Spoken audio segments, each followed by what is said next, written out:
Good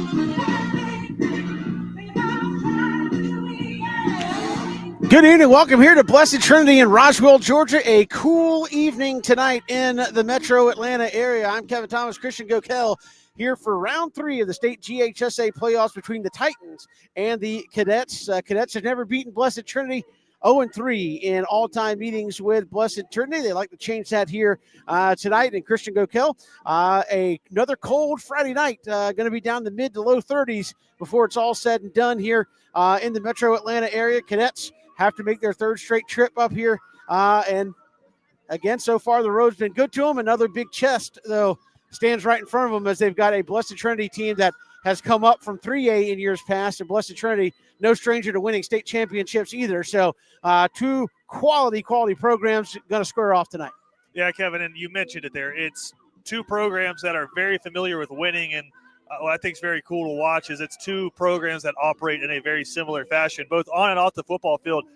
They are just really institutions around the state of Georgia. They do all the small things really well. It's a really cool atmosphere up here in Roswell, Georgia. And on the field, very similar style of offensive attacks, going to spread you out, try to get the ball out to some athletes, and then defensively really feel like all 3 levels they're going to be able to execute on similar levels. So, I mean, it's the Elite 8 of the 4A playoffs in the state of Georgia. There's not going to be any bad teams left, but these are 2 very, very similar programs. And fun fact, first team that Danny Britt ever coached against as the head coach for your Cadets.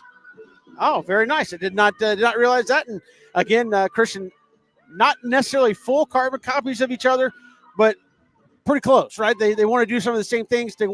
Blessed Trinity wants to work you side to side, which I think BC traditionally defensively has been good, keeping people from getting to the edge. But you look at it and say, while BC does have some huge stud athletes, not as many on Blessed Trinity, but what they have, they play discipline. They try to play mistake-free, and that's what BC prides themselves on as well. So 2 teams with the same objectives on the football field, and they don't beat themselves too often. No, and that's what really is going to come down to tonight is who's able to execute, who can steal some of the possessions. You have a 5-star rated kicker for Benedictine and Connor Ferguson, but Blessed Trinity counters with a 4.5-star rated kicker, which, I mean, I don't know what a half-star is, but both have elite kickers. It's cold tonight, but not a lot of wind. So, I mean, special teams are going to be really big tonight. Turnovers are going to be just back-breaking or game-winning, depending on which side of the football you're on. And it's just going to be the teams that can stay ahead of downs, don't have to let what is 2 pretty ferocious pass rushes have a chance to tee off on their quarterbacks. And then when it comes down to it, whose playmakers can make plays. And Christian, this is the type of weather, saw it in pregame warm-ups a little bit. It's cold, holding on to the football, guys. When it gets rifled to you, it's not going to be that soft spot, that target. It's going to hit those cold hands. You got to hold on to it. Yeah, and it's cold for us, but honestly, it's not the brutal cold that you see a lot of the teams up north have to play in. It's going to feel pretty great, honestly, for the players out there. So the quarterbacks may be a little bit of an issue, but if they're able to stay warmed up, get a sweat going, they should be okay. But it stinks when you're on the sideline, especially when the wind comes through. But luckily, we're kind of in between a bunch of pine trees and kind of down in a bowl a little bit here, a well-designed complex over here. So not a lot of wind right now. Honestly, it feels a little bit better than it did last week. And it's supposed to be colder here than it was last week. And as you said, it feels pretty good. Christian, obviously in the playoffs for BC, and I think even going back to the last couple of games in the regular season, slow starts offensively, got behind Southwest DeKalb. I think they were fortunate to not be behind, but played in their own half pretty much the whole first half. Last week got behind 14-0 before they kind of kicked it in. Blessed Trinity, not the kind of team you can afford to get behind 14 points early on. They're just not going to make a lot of mistakes. Yeah, no, you cannot have the same start that you had last week, and that just comes down to execution, and you just have to be fired up. It seems like it takes kind of getting hit a couple of times for BC to kind of settle in, but I will say this, you kind of fall into the trap, and I'm curious because you're playing against Blessed Trinity, but you do fall into the trap where you're playing a lot of teams, and because of who you are, you're going to get their best shot. And so last week, Olo was running a very similar offense to what they typically run, but just with a little bit of extra kick to it because they knew that they were playing BC. And we've seen it time and time again. It's a team that's won 2 state championships in the past 3 seasons, and obviously Blessed Trinity is a team that's done very similar things. But that said, you're always going to get the best shot. I'm curious. This is 2 state champion level teams that have done it in the past. It's just kind of who blinks first. So it's teams that don't want to give up the big play early. But Benedictine last week maybe a little too cautious, and you got down 14-0. But then once you settled in, proceeded to outscore them 34-0. I was saying the good thing, Christian, is if you're BC, so many people talk about the offense and the playmakers there. I think as the season has gone on, give a lot of props to Galen Houston and the guys he has. I mean, the straight dudes on defense who, again, bent and didn't break against Southwest DeKalb, and then last week kept BC in the ball game. And it was a point where, you're down 14-0, and you were saying on the broadcast, look, if you're on defense, you have got to make something happen. You got to make, and then they stepped up, and once they got the lead, it was let's go eat for those guys up front. I think you're looking at a defense that can take over a game for you, where in years past it was you could say, hey, we have defense, but our offense is going to put up 40 even if we get beat. This year I think you have a defense that can take over a game if they need to. Yeah, did it in a couple of different ways so far throughout the playoffs. Round 1, you get 6 takeaways, 6 interceptions in that football game, and that was really kind of the catalyst. You gave up a bunch of yards between the 20s, but once you got down to the red zone, able to get turnovers. Last week, it was you give up the 14 points early, 1 on a long drive, and then 1 just – it was 4th and 1. They just busted. You had 2 guys jump in the same hole, and it opened it up for the running back, and he's able to take it for a touchdown. But after that, it's just 3 and out. They pick up a first down, go 3 and out. It was just dominant stuff from the defensive line and the linebackers. And you actually lose the turnover battle last week, but end up winning the football game. And like I said, those last 2.5 quarters, outscoring them 34-0. So defense has done it a couple of different ways.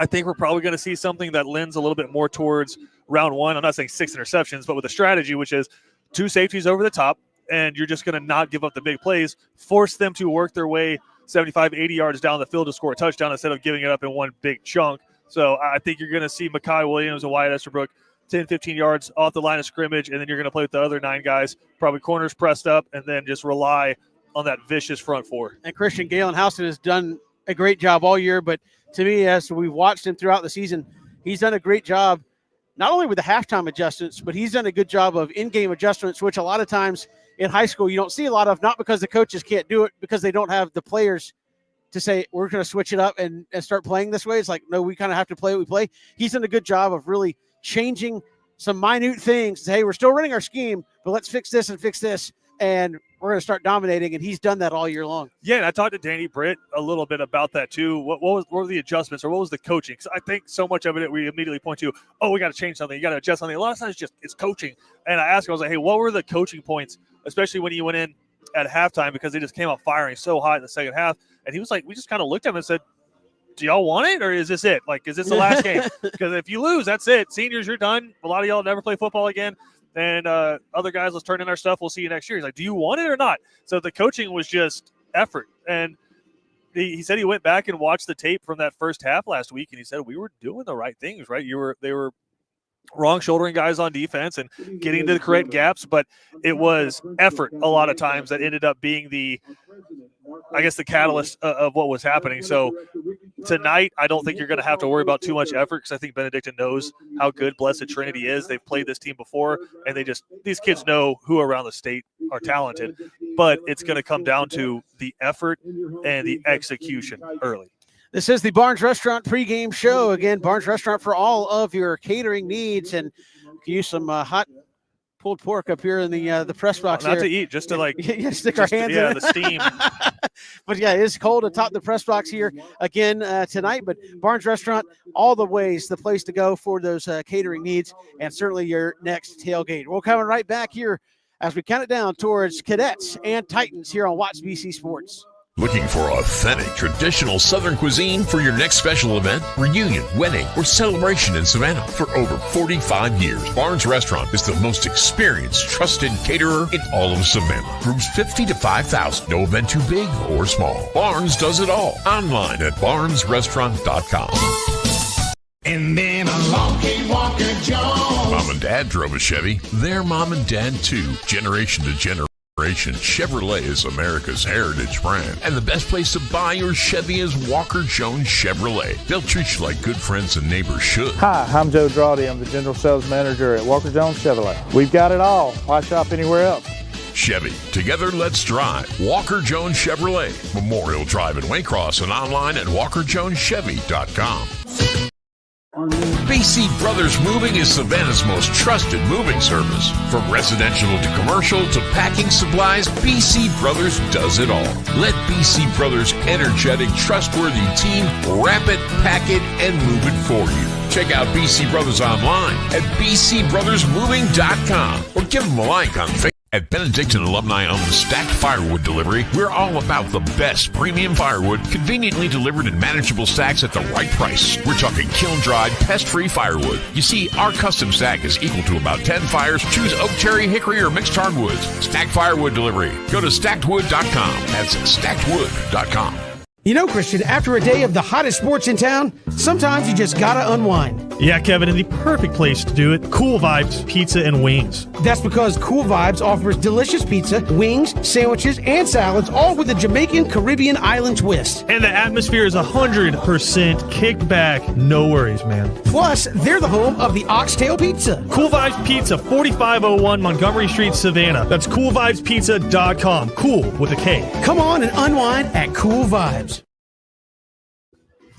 Welcome back here to Blessed Trinity as we count you down towards kickoff tonight. Round 3 action between the Titans and the Cadets. Christian Gokel alongside me. I'm Kevin Thomas. As again, we get ready for a nice football game tonight between two state powers. And again, Friday after Thanksgiving, whenever you're practicing on Thanksgiving, that's a good thing. Of course, This was supposed to be a week off, if you remember, Christian, ahead of the semifinals, and Hurricane Helene kind of messed all that up. So this ended up being a playoff night. So a lot of teams playing around the state that, 5-6 weeks ago was like, hey, if we make it that far, we can practice on Thanksgiving, still have a week off to recoup and ready to go. But nope, we're playing tonight here in the round 3. Yeah, and obviously football, kind of the least of the worries after Hurricane Helene. Right. But that said, it did kind of squeeze things up. And it's funny because, obviously I know there's a lot of folks listening right now that on the TV have Georgia Tech getting ready to kick off here in about 15 minutes as well. So this game this week was originally pushed not just for Thanksgiving because the GHSA has played on Thanksgiving for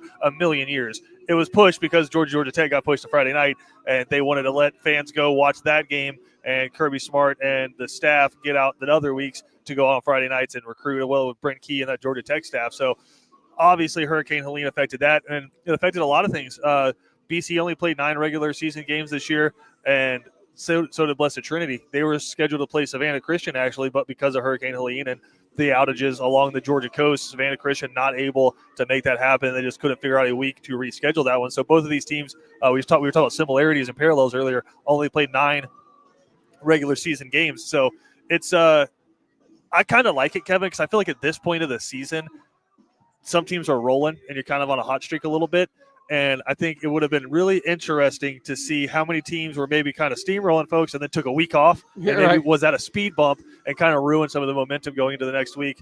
I know BC probably wouldn't have minded because this is 3 straight Atlanta road trips and each one gets a little bit longer. But, hey, they're road warriors at this point. That's right. And again, you were talking about that just in terms of South Georgia teams coming up here to the Atlanta area. And, again, BC is fortunate that in each week they've rode up and rode back, but I mean, there's some, if you got to go much farther, you might have to talk about staying overnight. It gets a little pricey doing it 3-4 weeks in a row, but hey, hopefully we do it 5. BC's been the Warriors, road warriors this year, and you and I were talking before the game just kind of how fortunate it's been that over the length of this run that they have had at least 1 or 2 home games each and every time in the playoffs, and you look at it having to do 3, maybe 4, and maybe a 5th if you can make it that far. There's a lot of mileage racking up back and forth. I think if any of the kids kind of had it in their mind that region championships that important, if we just get the playoffs, it's the same thing. Region championships matter, or finishing number 2 matters because you can guarantee yourself at least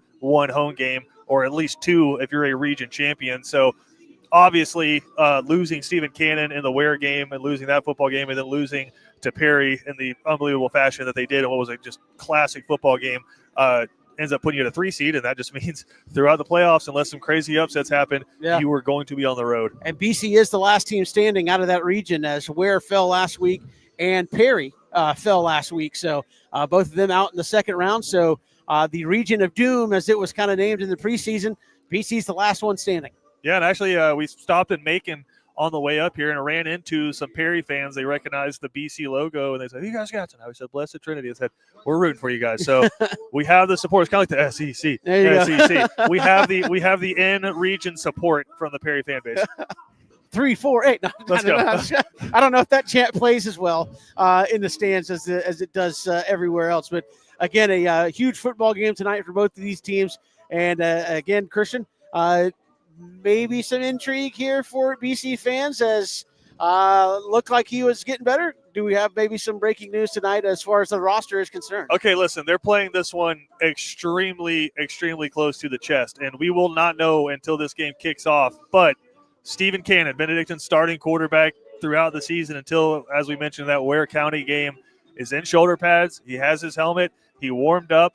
Now, when they went through the kind of skelly drills out there with the 11 offensive players against air, there was a rotation between 10 and 14. So it's going to be interesting. We could see the return of Stephen Cannon tonight. And with that, Kevin, it's so hard because the old rule is you don't lose your job to injury. And I don't think Stephen Cannon has to worry about losing his job. Right.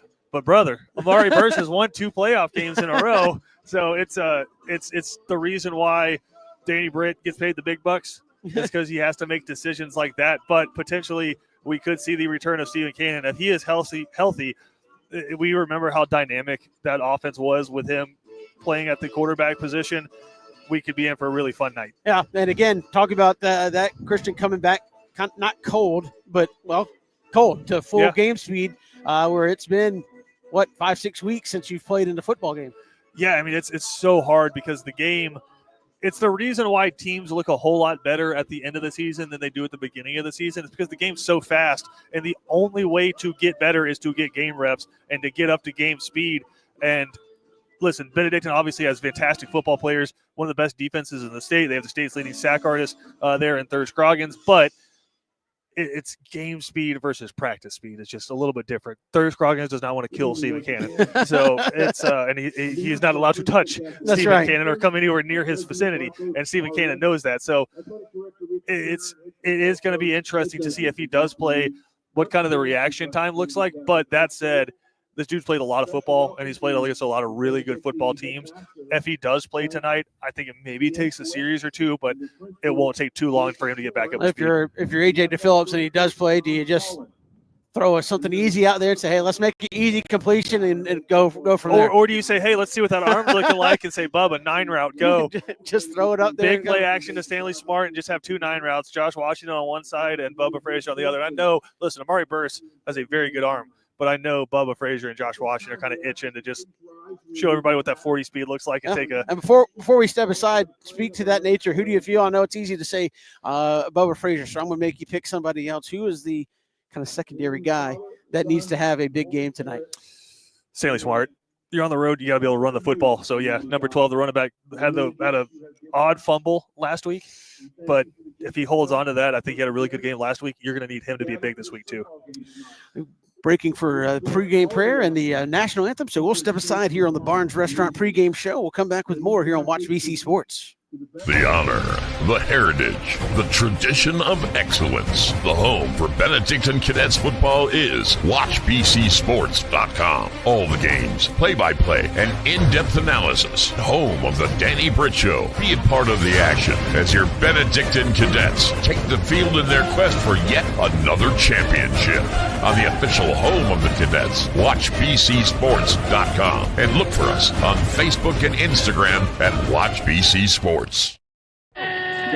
When it comes to blocking all the obstacles that life throws your way, let Vernon Williams and Auto Owners Insurance help you dodge the hits, analyze the playing field, and run the ball all the way home. We shield you so you can have peace of mind when it comes to auto, home, life, or business insurance. As one of the oldest and most respected independent insurance agencies in the Southeast, we know what it means to stand behind the people we protect head on. Trust in the power of the shield since 1934. For more information, go to thepoweroftheshield.com. Here with Coach Britt ahead of round 3 matchup against Blessed Trinity. And Coach, we got to start with the news everyone's kind of talking about here. Looks like number 10, Stephen Cannon, is going to try to give it a go. Yeah, we're gonna see what we can do tonight. See how what we can make work. And I know Amari Burris, just going through the pregame snaps, he's right in there with the ones as well. How do you kind of manage that if it does become a situation? We'll see as we go and see how it starts. I know we talked about this earlier in the week, two very similar football teams with how they want to attack each other. With that in mind, what are some of the key factors you're looking for early in this one? Yeah, I think one, as I always say, we got to be physical and we got to be offensively. We got to be good up at the front. They do so much. They're bringing somebody all the time, very good on their front. So we got to be very sound on our offensive line to be able to get passes off and be able to run the ball somewhat successfully. And then defensively, we got to get after it and get 11 men to the ball. And Coach, you played a cold game last week, but this is the first week. I think we can all see our breath out here. Does that affect anything at all? I don't think so. I mean, it was cold last week. I think we're fine. Again, just give us one key to coming out and going on to the semifinals. Yeah, coming out, and we've got to win the line of scrimmage. Thanks, Coach. Welcome back here on the Barnes Restaurant pregame show. Christian Gokel's Coach Britt there, pregame, talking about this football team, and obviously it's a as big as it gets. I know what could come. There's still some names out there, but this is a football team or game between two championship caliber football teams. I mean, some people say, hey, this, if you talk preseason, maybe a state championship type matchup. We're getting it here in the Elite Eight.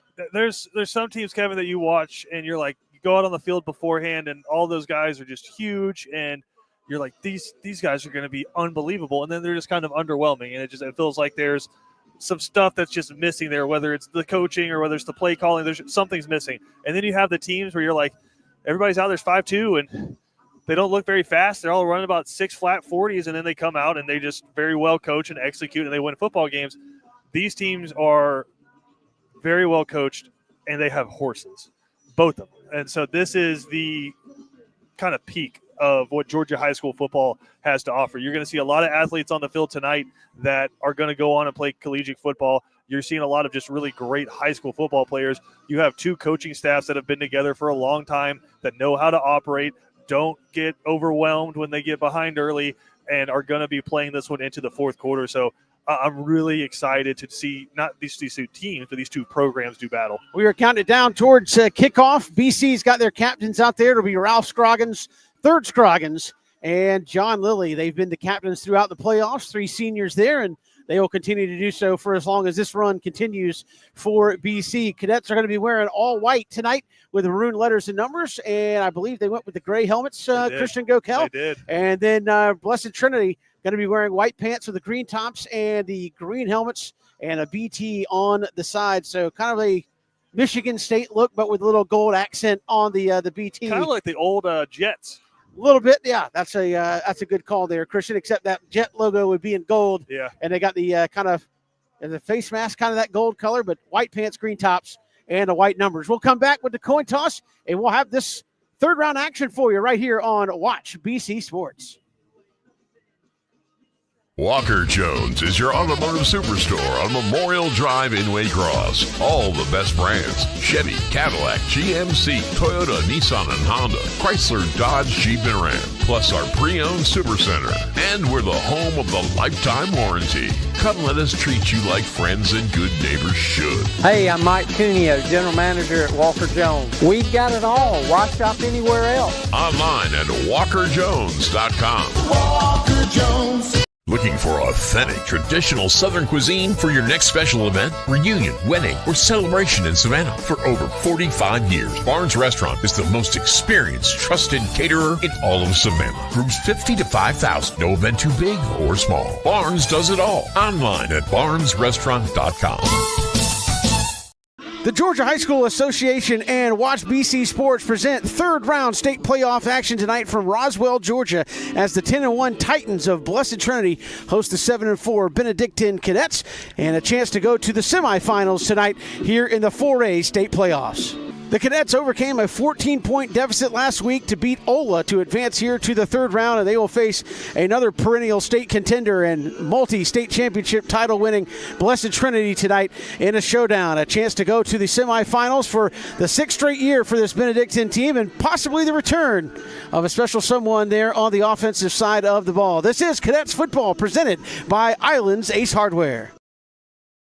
Welcome back here to Blessed Trinity as the Titans and Cadets getting set to do battle captains out there for the coin toss. We'll know momentarily who will win it and who will decide what to do here. But again, a nice facility, artificial turf again here at Blessed Trinity, and kind of open on both ends. And the stadium itself kind of sunken down in a bowl a little bit. Benedictine won the toss, Christian, and they're going to defer to the second half. So defense will take the field first, and they'll get the chance to come out of the locker room with the ball in their hands. Yeah, and one thing I'm kind of worried about, Kevin, and maybe this does play in the Benedictine's favor, I'm not sure, but it's just the atmosphere here. It's very kind of I'm trying to find some hype somewhere, but it's the day after Thanksgiving. Obviously, a lot of people potentially still out of town. It's cold outside. The Georgia game's coming on in 5 minutes, but I mean, right now the stands are sparse both on the home side and the away side. BC with a good contingent, about 100 folks over there, and they're maroon, but it's a very interesting, almost feels like a spring game here a little bit, Kevin, where it's just the atmosphere is not third round of the playoff kind of atmosphere. Right. So is that kind of create like a lull early, or does that play into BC's favor? People still digesting their turkey. Yeah, or at home or in Athens. Their sweet potatoes. This is why their rolls. Well, this is why the GHSA didn't want to have games tonight. So we've got the cadets running out on the field, all white uniforms tonight with the silver helmets, maroon letters and numbers. Blessed Trinity in green tops with the white letters and numbers, white pants, and a green helmet with a gold Titans logo on the side with the BT in the middle. And it will be Connor Ferguson to kick this thing off. To Blessed Trinity, and they've got a quarterback, a junior quarterback of their own, Brooks Goodman. And again, going to try to do some similar things, Christian Gokel, here on the offensive side of the football. So, yeah, they're going to go shotgun, and it's going to be like a zone-based kind of running game, and then very much like Benedictine, they want to get the bubble screens going as an extension of the run game. One kind of twist to watch out for, Kevin, is they've got a couple of really big defensive linemen, and they will line them up out at wide receiver and then run bubble screens behind them. So you'll have potentially Zach Maxwell or JoJo Sutton out there going one-on-one with a 250-pound lineman. So it'll be Amante Pitts and Quinn Davis back deep for Blessed Trinity. But I think if I'm Danny Britt, I tell Connor, blast this one in the end zone, buddy. So Connor Ferguson, he'll kick it from left to right. And again, Christian, not so much Notre Dame, but if you do have touchdown Jesus is back there. You have Jesus on the cross in the end zone that he's kicking into here. He's kind of back up on the hill, overlooking the stadium here at Blessed Trinity. He's kicking towards the crucifix. Yes. So here is Connor Ferguson. He'll hang one up high. That's going to come down at the 1 yard line. And he'll run it out across the 15, 20. BC trying to close the window, and out across the 25 to the 28 goes Davis. And that's where Blessed Trinity will take over their own 28-yard line, 1st and 10, and they'll come out behind their sophomore quarterback or junior quarterback, Brooks Goodman. Yeah, and it looked like, Kevin, that time on the kickoff, I think maybe they expected that ball to get to the end zone, but it's cold, man. That ball you're a golf pro. The ball just doesn't travel quite as well when it's cold, and so that one comes up at the 1-inch line, but a good job by Isaiah Jones kind of staying in his lane right there and making the tackle. My golf ball doesn't travel well when it's hot either. But a little bit further. So here is Brooks Goodman, and kind of very BCS trips here to the near side as they work right to left out of a shotgun.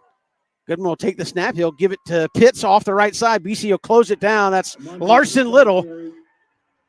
And they're going to say he lost a couple of yards back to the 26. So good penetration by that BC defensive front. Larson Little closes it down. Yeah, Blessed Trinity watching some of that Ola tape from last week. They tried to come out with that same play Ola ran over and over again where they pulled a blocker from the backside and just let him wrap around, and the running back tried to be patient, but BC obviously aware and probably practice that a lot this week. Good job by Larson Little, and also a really good job there by Third Scroggins setting the edge and allowing his linebacker to get there. They'll go two backs here, either side of Goodman, twin receivers. Now they'll motion a tight end.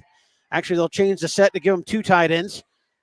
Now they'll go power to the right side. Out of a shotgun. Here's Goodman. They'll give it tail of that pistol off the right side. BC a little late getting there, but I think Third Scroggins. Nope. Who was that? That was, looks like Paul Thompson and Cam Cody over there to make the tackle. Yeah, just a stretch play that time, trying to get off tackle to the short side of the field, and a good job by the corner over there, Zach Maxwell, standing his ground. And then, as you mentioned, the line just kind of running down and not getting overcommitted, holding on to their leverage. Good tackle there and brings up a long third down. Yeah, 3rd down and 9. A big play here early. Get off the field defensively. They're going to stack receivers here on the hash to the near side. One receiver up top. Here's Goodman out of a shotgun. He'll look to the near side. Winds up, going to let it throw underneath. Has a man. It's caught out at the 45, and he's going to be brought down at the 49 by, who is that, JoJo Sutton.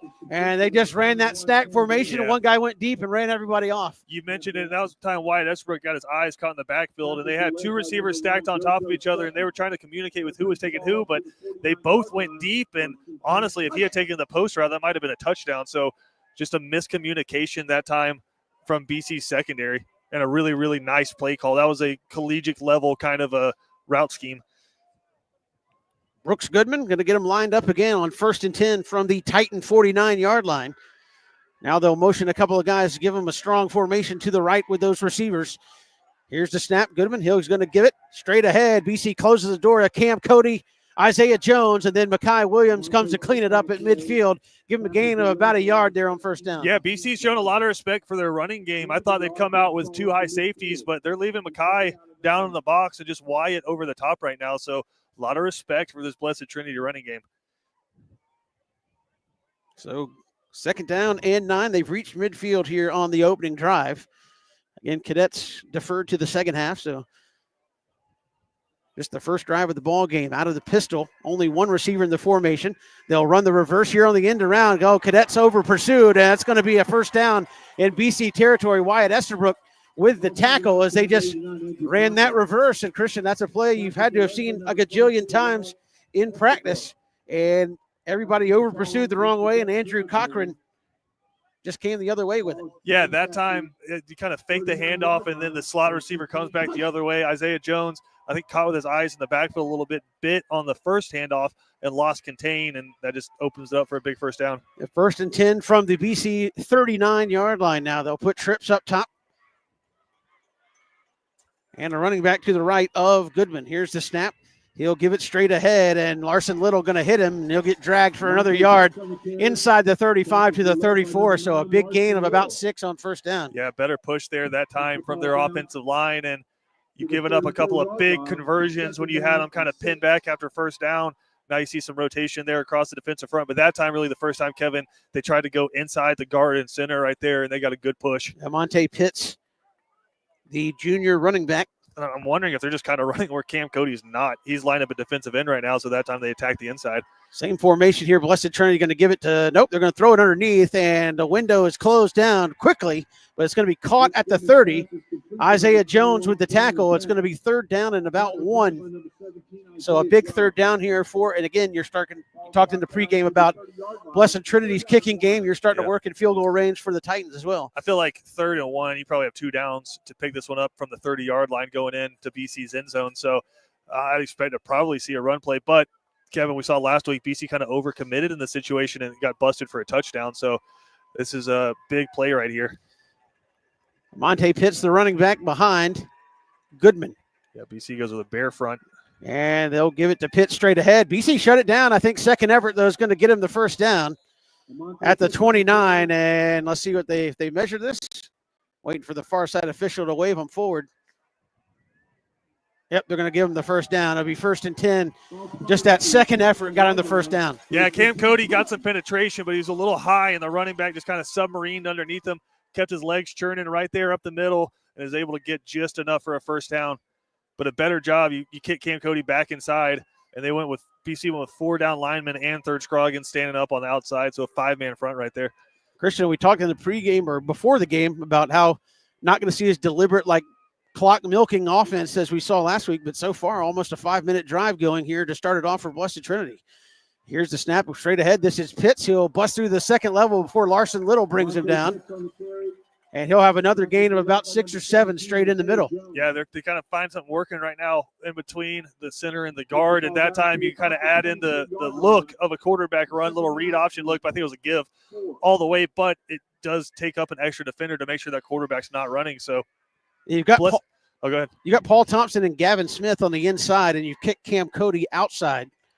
So in the middle, a little bit different look than you've seen for much of the year. Here's Goodman. He'll take it. He'll give it to, play action, and has a man in the slot. It is caught inside the 10, and that got me and everybody else, and he threw it right on the dime in between double coverage by BC to Quinn Davis, and that'll be first and goal. Yeah, and you'll live with that one right there because he had to slot it between really good coverage, both from the safety and the corner, and get down to the 6-yard line. I think we had a little extracurricular activity afterwards as well from BC. Did they throw the flag? They did. So they may have to distance the rest of this. They're down at the 7. And if this is against BC, they'd put it with the 4.5 or 3.5. Right. Haven't seen an official call from the lead official. We got a dead ball, unsportsmanlike against Benedictine. So that'll be half the distance. Be first and goal. Against Benedictine. Either way, it's first and goal, Christian. Sure. And Blessed Trinity working on a 6-minute drive to start this ball game. Yeah, it's been an unbelievable drive to get started here so far. Just been able to convert time and time again. They've got a strong formation to the right. Now they'll motion them to the left. Kind of give you 3 bigs going to the left. Here's Goodman. He'll give it to Pitt straight ahead. BC, nice penetration. He'll be brought down back at the 5.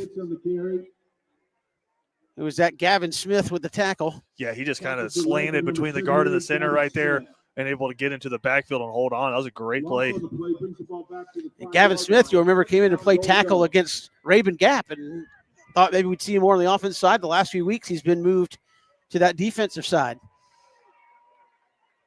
So second and goal, back at the 5. Similar formation for Blessed Trinity. They'll motion those 2 H-backs over to the left. Here's the snap.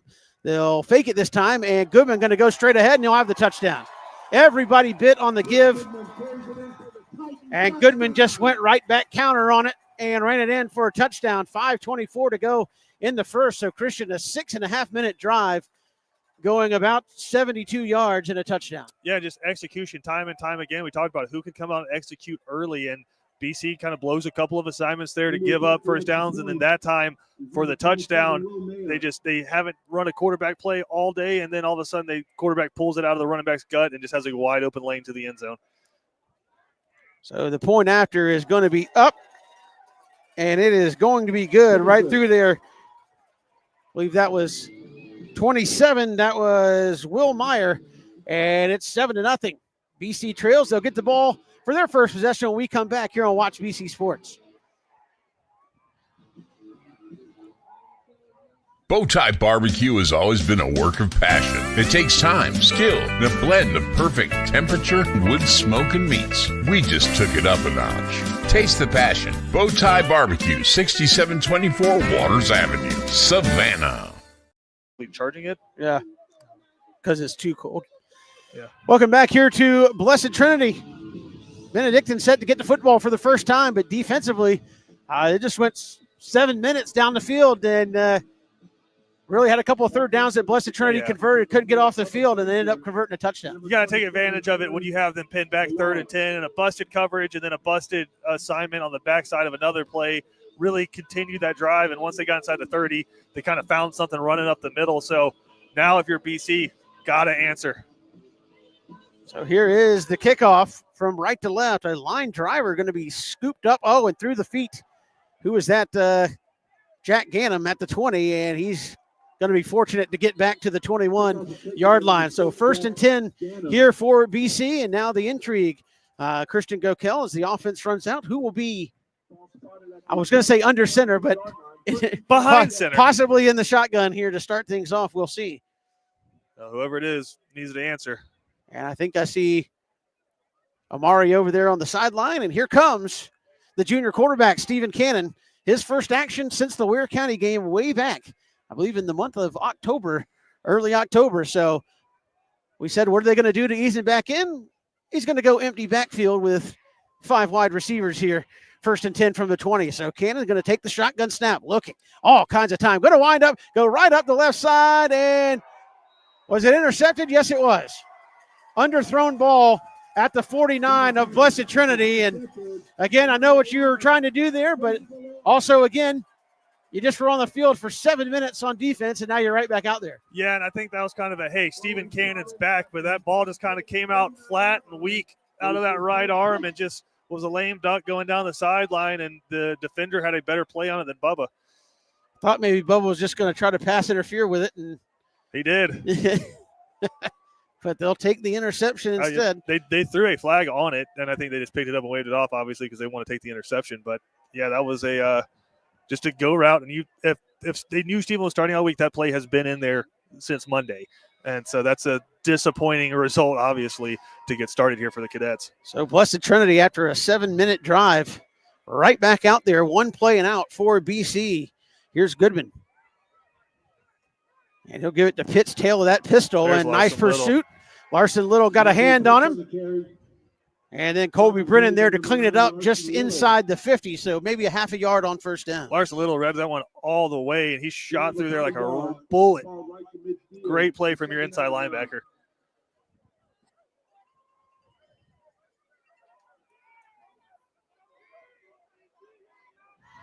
So right nose of that ball is touching midfield. They'll put Pitts off to the left of Goodman. They'll motion a tight end over, a receiver to either side. And now here's the snap. Little play action. Goodman on a straight drop. Here comes third Scroggins. Third's going to not get him. He's still rolling and going to throw it underneath and hit immediately. Nice recovery. That was Colby Brennan over there. And only going to be a gain of about 2 yards. But I thought third had him, and Goodman just slipped right out of there. Yeah, third shot through there, and he was in the backfield basically with the snap. It was a great job by the quarterback booting out of there and just buying time. Found a running back underneath and turned a potential 9-yard loss into a 2-yard gain. Now you got to get off the field here. It's 3rd and 8 from your own 49. Yeah, this would be a big boost for your offense here too. If you kind of go out there and say, hey, we got your back. Let's go play football. So 3rd down and 9. Same formation they picked up the first down last time. That stacked personnel at the bottom. And stacked up top as well. Here's the snap, Goodman. He's looking here to the near side, and he's going to be sacked. Big Cam Cody just got him a sack lunch there back at the 44-yard line, Christian, and obviously Blessed Trinity going to have to punt now. Yeah, that's a great play call from Galen Houston. They lined up Cam Cody out at defensive end, and they brought a stunt. They had him and third Scroggins lined up on the same side. Third slants to the outside, and then Cam comes right around his backside up the middle and hammers the quarterback. Great answer from BC's defense that time. They got two safeties back for BC. Both about the 20-yard line. Snap is a good one. And they're going to hang one up. A nice high punt going to come down at the 15. Going to be caught. That's Josh Washington. He'll come ahead towards the 16, 17-yard line. Not a whole lot of room to run. And that's where BC will take over. And now, okay, you got the first game jitter out, the first throw out. Now you got to settle down and run your offense. Yeah, and I don't know if that was just maybe fired up and pulled the string on it a little bit. But, I mean, we were watching pregame when he was throwing, and he was throwing the football 50 yards wrong-footed. So I don't know that that's necessarily concerned about the injury. It's just I think maybe a little bit fired up early and pulled the string on it. Just wasn't a well-thrown ball. Now they've got Stanley Smart in the backfield with Stephen Cannon. And you see the respect that Stephen Cannon garners, Kevin. We haven't seen a team play 2 high safeties since he got hurt. So here's the snap. They're going to flow down. They try to go to Bubba. Bubba will turn the corner off tackle here to the near side, get maybe a half a yard. So everybody was within 8 yards of the football, and I guess they knew after the 50-yard interception they were going to come out and run something. Let's probably assume there's going to be a run play there. Now they go back to spread everybody out with 4 wides and a tight end. So empty backfield here for Stephen Cannon on 2nd and about 9. Blessed Trinity showing blitz. They're coming after him. He throws and just underthrown. Was looking for a Ron Mallett, and that looked like some happy feet there. Again, he did the right thing. The blitz was coming. He threw where the blitz came from and just an underthrown ball. And probably a good thing it was underthrown. I'm wondering if he threw that one in the dirt on purpose, because that's one of those trap plays where defensive coordinators know that as a quarterback, you're supposed to throw where the blitz is coming from, and they had another corner coming to replace that guy really fast right there. So not a bad incompletion right there. 3rd down and 9 for BC. And they need to pick it up here to give that defense some rest. Jack Gannem in rocket motion. Here's the snap cannon. They'll throw a bubble screen back. This is Bubba Frazier, and he's going to lose a yard. And again, they try to throw back a reverse kind of bubble screen back to the other side, and Blessed Trinity was all over it, and BC's going to have to punt again. Yeah, and since that first throw on the last drive, they've kind of walked those safeties down, and they're going to make BC prove that they can beat them deep before they start walking back. So right now, you're playing with all 11 defenders within 10 yards of the ball. So here is Connor Ferguson to punt the football. 1:45 to go here in the first quarter. And here's the snap. Oh, I think it got a piece of it off the side. Did it hit a Blessed Trinity player?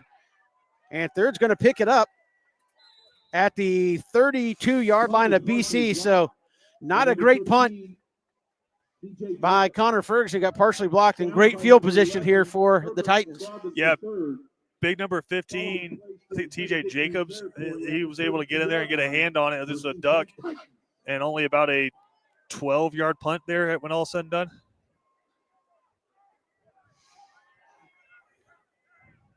So from the BC 32, you're asking that defense to bow their backs one more time.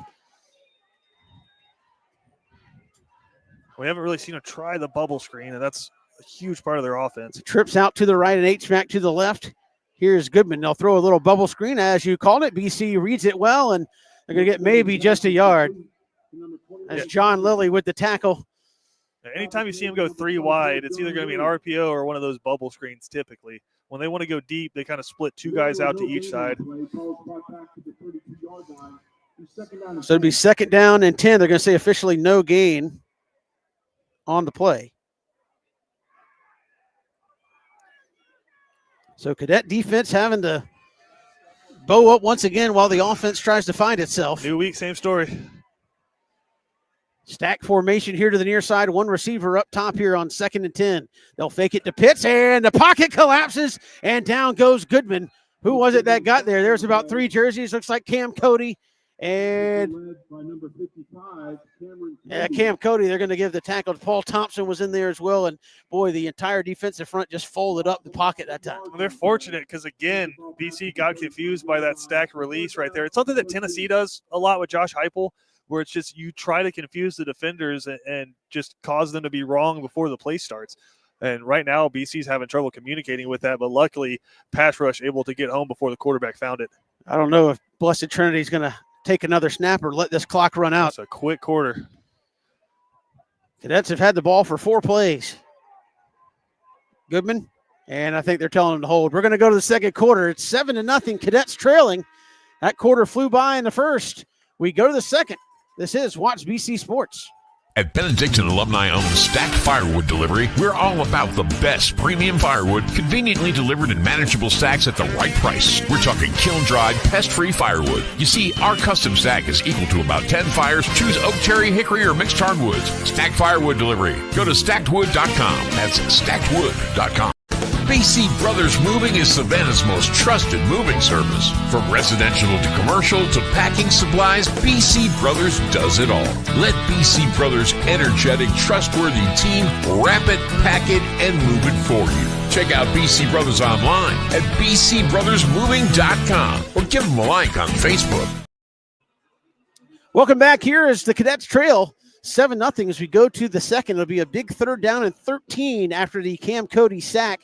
Cadets football brought to you by Islands Ace Hardware. And Christian, I want to again say thanks to the folks at Islands Ace Hardware for being with us all season long. And again, for your next project, go right there to Islands Ace Hardware.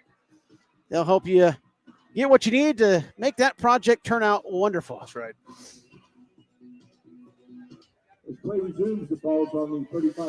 So from the BC 35, Christian, it'll be 3rd down and 13. Stack formation to the top this time as they go left to right, and twins here to the near side. Yeah, another chance to get a big stop, and you potentially push them out of field goal range at this point. So here's Goodman. He'll put a man in motion. There'll be trips out there to the left. Goodman takes the snap on a straight drop. He'll come to the near side, and Zach Maxwell in the coverage. What a great catch. And a throw. That pass was hauled in by Quinn Smith. And again, if you're Zach Maxwell, you couldn't have covered that route any better. No, that's just an unbelievable catch, laying out, and the quarterback got absolutely hammered as he let go of that football. But that's just an unbelievable throw and catch right there. That's a route that's been run once or twice, I would imagine, to have that confidence in it. And it's a first down for Blessed Trinity from the BC 20 now. I mean, to stand in there and cut that loose knowing you're going to get walloped, that's a great play from the quarterback. Trips up top for the Titans. Low snap, dug out. They'll give it to Pitt straight ahead. Larson Little there to hit him.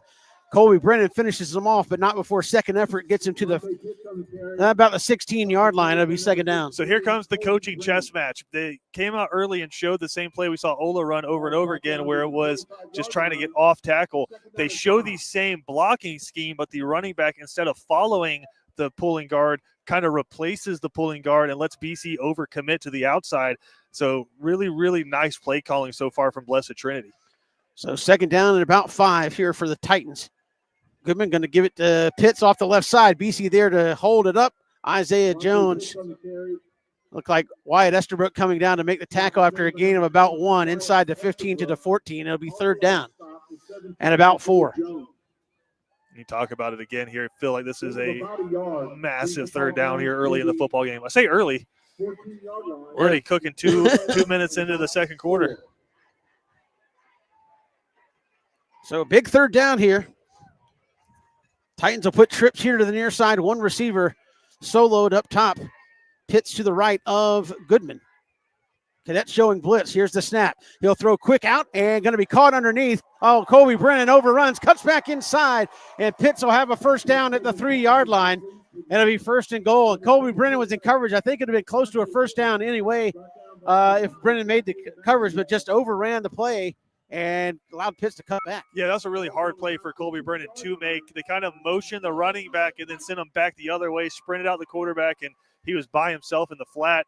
That was a good job by BC just to stop it from getting in the end zone. So first and goal from the 3. And now this Cadet D is going to have to bow their backs. Again, BC has had the ball for 4 plays total in this ball game. And you can see the time left remaining here in the second. First and goal from the 3. Here's Goodman. They'll give it to Pitts, and BC all over that. He may have lost a half a yard. John Lilly and company. But again, else is down there? Colby Brennan with the tackle to be second and goal. Again, that time no one marks the quarterback. And it cost him on the first touchdown. It's a weapon when you get down inside the 3, because all of a sudden you're playing 11-on-11 football and you have to account for the quarterback. So second and goal. Goodman out of a pistol. He's got Pitts to his left. Here's the snap. They'll give it to Pitts again, and Cam Cody going to grab him at the 6 and not let go. Yeah.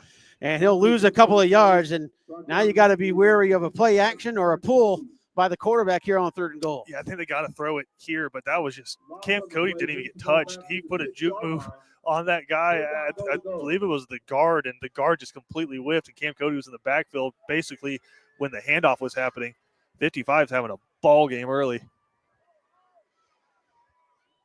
So it'll be third down and goal from the 6. Titans will put twin receivers up top. They've got a receiver short. The quarterback's legs here to the near here. side. Kind of in a slot. Here's the snap. Goodman, he's going to roll, try to throw back, hands up, go back to the backside, and just a little out of the hands of the receiver. They ran that backside. Everybody flowed to the right, Christian, and one guy was running wide open on the back left, and BC fortunate that wasn't a touchdown. Yeah, all right, so it's rivalry week, right? Think back to the Cam Newton comeback against Alabama, the throwback pass to the late Philip Lutzenkirchen. It was the same exact play. You kind of roll everything out to the right, and the tight end acts like he's blocking, the releases completely against the grain. It's just a really hard throw to kind of time up right there. Fortunate for BC, they overthrew it. So here is Noah Goddard for the field goal. This will be a 23-yarder, kind of right down the middle. Low snap, dug out. BC blocks it.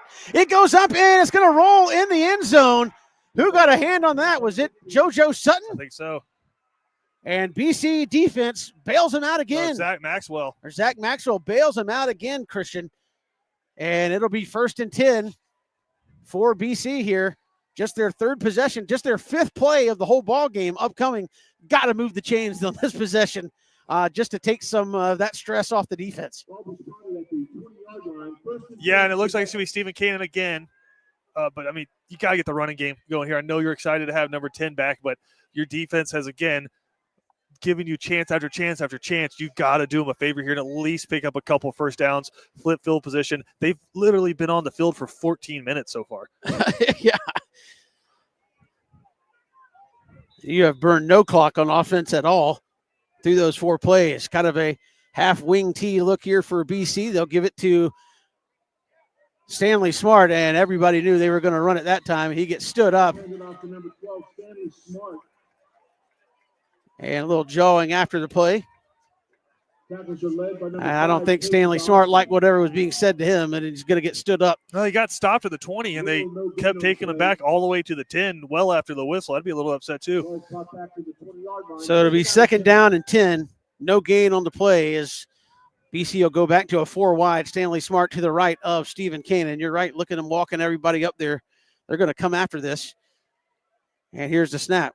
Cannon on a straight drop, going to step up, throw it underneath, going to be caught to Ron Mallard, and he's going to get maybe a yard. So great pursuit, and nothing even remotely downfield open for BC. It's going to be third and about 8. They'll give him 2 yards on forward progress. Yeah, and you can see early here from Blessed Trinity, they feel really comfortable with just leaving their front 4 alone to rush the passer. They're dropping 7 back into zones right now, and they're able to rally to the football and tackle. Empty set here for Cannon on 3rd and 8. He's got a tight end and John Lilly to the right, 4 wides, twins either side. Here on this big 3rd down on a straight drop. Cannon going to step up in the pocket, going to have to scramble, and he's going to be brought down from behind. He'll get a yard.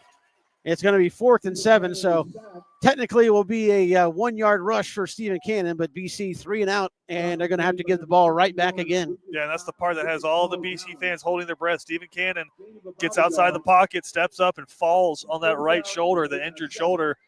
And I think, Kevin, that might end up being a good thing. You kind of just get the jitters out and say, hey, let's go play ball. You need a big punt here. Did not have a good punt from Connor Ferguson last time. Let's see if he has a better one. And that's kind of end over end off the side of his foot. Not a good one again. Going to check up and go out of bounds at the BC 46. So great field position. And Connor not having a good night kicking the football. Listen, Connor hasn't been great, but I think some of the snaps have been a little bit slow and just kind of off center. And he's having to get rid of it because he just has 3 or 4 guys bearing down on him. Cadet defense going to have to do it again here. I mean, at this point, they're going to play the entire first half. 6:12 to go here before the half. And the Cadets have run a total of 7 plays. So here's Goodman out of a shotgun. They'll motion a tight end across. Here's the snap. They'll give it to Pitts, and he's going to have a first down right up the middle, and that's what you're worried about. How long can you just keep doing it till the dam breaks? A couple of times we're going to say his knee touchdown at the 38, so a gain of 8 technically on first down. It'll be 2nd and 2. Yeah, that's the concern is how long can this defensive front hold up? Cam Cody, hands on his hips right now a little bit. Third Scroggins, hands on his hips. They've been out there the entire first half, and it's just that wear down a little bit right now. Offensive line feels good. When you're pushing and you get to go, you don't get tired. When you're being pushed against, that's a little bit different story. Trips up top, one receiver here to the short side as Blessed Trinity moves left to right. Goodman looking over that defense, takes a snap on a straight drop. Looking, he's going to wind up, go up the right side, has a man. It's going to be knocked away. What a play. Great coverage. Zach Maxwell running stride for stride down the right sideline. And that's about as picture perfect as you could coach it right there. Yeah, had the makeup speed to get down there. He was beat by about 2 yards, and the throw was perfect. But Zach Maxwell with that makeup speed, able to get his left arm out there, didn't touch the wide receiver, knocked the ball out. That's a great play, and he's really becoming kind of your best cover corner here late in the season. So it'll be 3rd down and about 2. Ball is on the 38 of BC. They need to get just outside the 36 of BC for a first down. Again, I think this is 2-down territory. Unless you have a significant they got to feel loss. pretty comfortable with their defense right now. Trips up top for the Titans. Here's the snap. They'll give it to Pitts off the left side. BC had closed the gap, but As you said, Christian waited and turned the corner, is going to have the first down at the 36. Yeah, BC completely blew up the entire left side of that offensive line, and he just kind of hit the brakes, let them flow past, stuck his foot in the ground, and was able to pick up just enough for a first down. So move the chains for the Titans. And Cam Cody heading to the sideline to get a breather. You got John Lilly at defensive end, so he's playing double dip tonight. So Blessed Trinity on the march again. Trips up top. They'll motion a tight end that way as well. Here's the snap. They'll give it to Pitts off the left side. Larson Little back there at the 40. Oh, and a cleanup hammer tossing. I think they're going to get a targeting on Isaiah Jones. Larson Little, as Isaiah Jones came in there, picked him up and slammed him. Danny Britt, I think, is saying, what are you throwing the flag for? I think they're going to get Isaiah Jones for a helmet-to-helmet hit. Larson Little had him kind of strung up, and then Isaiah came in with the cleanup hit at the end, and I think that's where the flag is going to come in. Blessed Trinity has a man down on the field as well. It's not Amonte Pitts who ran the football. It's one of their linemen who is down, and that's one of those that I don't know if it was intentionally meant to be a targeting. It's kind of the way Larson was throwing him around. And yeah, he kind of just swung him, and as he did, Isaiah was coming in for the hit. We know Isaiah likes to lay the lumber. Yeah, personal foul. So that's going to be a huge mark off against BC here. Yeah, it should be enough for a first down, too. And you can see Danny Britt is obviously not happy about that. He's out at the numbers talking to the head official, giving him a piece of his mind there. I think to Danny's point, there's not a targeting rule in high school football because they don't have the ability to replay. And they didn't say unnecessary roughness either. They just threw a flag. So that'll put the ball down at the BC 23-yard line. To Danny's credit, I mean, they did not blow a whistle. And so Isaiah Jones was just playing through the whistle. But in college, it would have been a penalty. So 1st and 10 from the BC 23. Goodman out of a shotgun. He'll give it to Amonte Pitts here off the right side. He'll get down towards the 20. And that was 71. That's Paul Thompson getting it done again. But it'll be a gain of about 4 on first down, 2nd down and 6. Yeah, it's a buck sweep right there. Good first down play to get you in second and manageable. And again, we're already inside 4 minutes to go here in the first half. Cadets have had the ball for 8 plays offensively. And you see the strategy, just ball control. But they're doing it in multiple of ways that Ola couldn't last week. Here's the snap. Goodman looking all kinds of time. Pocket collapse. Third Scroggins going to bring him down at the 20. He'll lose about a half a yard. Cam Cody there to clean it up as well. And now another big third down, Christian. I think that'll probably end up going down as a sack for third, who's currently the state's leader. But now I feel like a passing situation here for them as well. But, I mean, if you're BC, the way that they're controlling the clock, you might have 4 possessions left in this football game. You got to get stops. So far, they've done their job outside of the opening drive, but playing from behind, now we have a timeout. And we called for by the Titans with just inside 3 minutes to go here in the first half. We'll step aside, come right back here on Watch BC. You know, Christian, after a day of the hottest sports in town, sometimes you just gotta unwind. Yeah, Kevin, and the perfect place to do it, Cool Vibes Pizza and Wings. That's because Cool Vibes offers delicious pizza, wings, sandwiches, and salads, all with a Jamaican Caribbean island twist. And the atmosphere is 100% kicked back. No worries, man. Plus, they're the home of the Oxtail Pizza. Cool Vibes Pizza, 4501 Montgomery Street, Savannah. That's coolvibespizza.com. Cool with a K. Come on and unwind at Cool Vibes. Welcome back here to Blessed Trinity. Titans on the march once again, but a 3rd and 7 from the cadet 19-yard line here, Christian. And again, give that defense a lot of credit, but you have got to figure out something to hold on to the ball for at least a couple of minutes. And again, a 2-score game as huge as it felt last week would feel equally as huge, even if it's just 10-0, given how little you've done offensively. Yeah, and potentially you start questioning some things on the sideline as well offensively. Is do you go back to Amari Burst? I know he's not your starting quarterback, but, man, you put up 34 points last week with him at quarterback. So here's third down. Snap to Goodman. He's on a straight drop looking near side, and he's going to be out of a sack and then resacked. Paul Thompson, Gavin Smith, I think officially going to get the sack. He hit him first and then hit him again after he broke free, and it's going to be fourth down, and Blessed Trinity going to try to kick this field goal. And when BC's been able to get them in obvious passing downs and take away the first read, they're able to get home. I'm kind of surprised right now Danny Britt doesn't take a timeout, but maybe BC's just trying to get into the locker room. This will be Noah Goddard, who had it blocked last time. This will be a little bit farther. It'll be from 37 yards, kind of right down the middle. And here's a snap. It was another low one, and he drives it up. And I don't think so. I don't think. Oh, my goodness. Give the holder credit. He dug it out of the dirt, and he drove it through and good. It's 10-0. Blessed Trinity out in front. Benedictine going to get the ball back. 2-minute drill here to go before the half. We're coming right back on Watch BC Sports. Bowtie Barbecue has always been a work of passion. It takes time, skill, and a blend of perfect temperature, wood, smoke, and meats. We just took it up a notch. Taste the passion. Bowtie Barbecue, 6724 Waters Avenue, Savannah. Ace Hardware is celebrating 100 years of helpful, and Island's Ace Hardware is Savannah's own. 318 Johnny Mercer Boulevard in Wilmington Island. They're our hometown, locally owned Ace Hardware. From A to Z, they've got it all to help you get things done. Island's Ace Hardware is a proud BC sponsor. Ace is the place with the helpful hardware, folks. Cadet football brought to you by, built by Island's Ace Hardware. Down 10-0. And it will be Goddard to kick it off for Blessed Trinity. He's going to drive it, and that's way out the back of the end zone.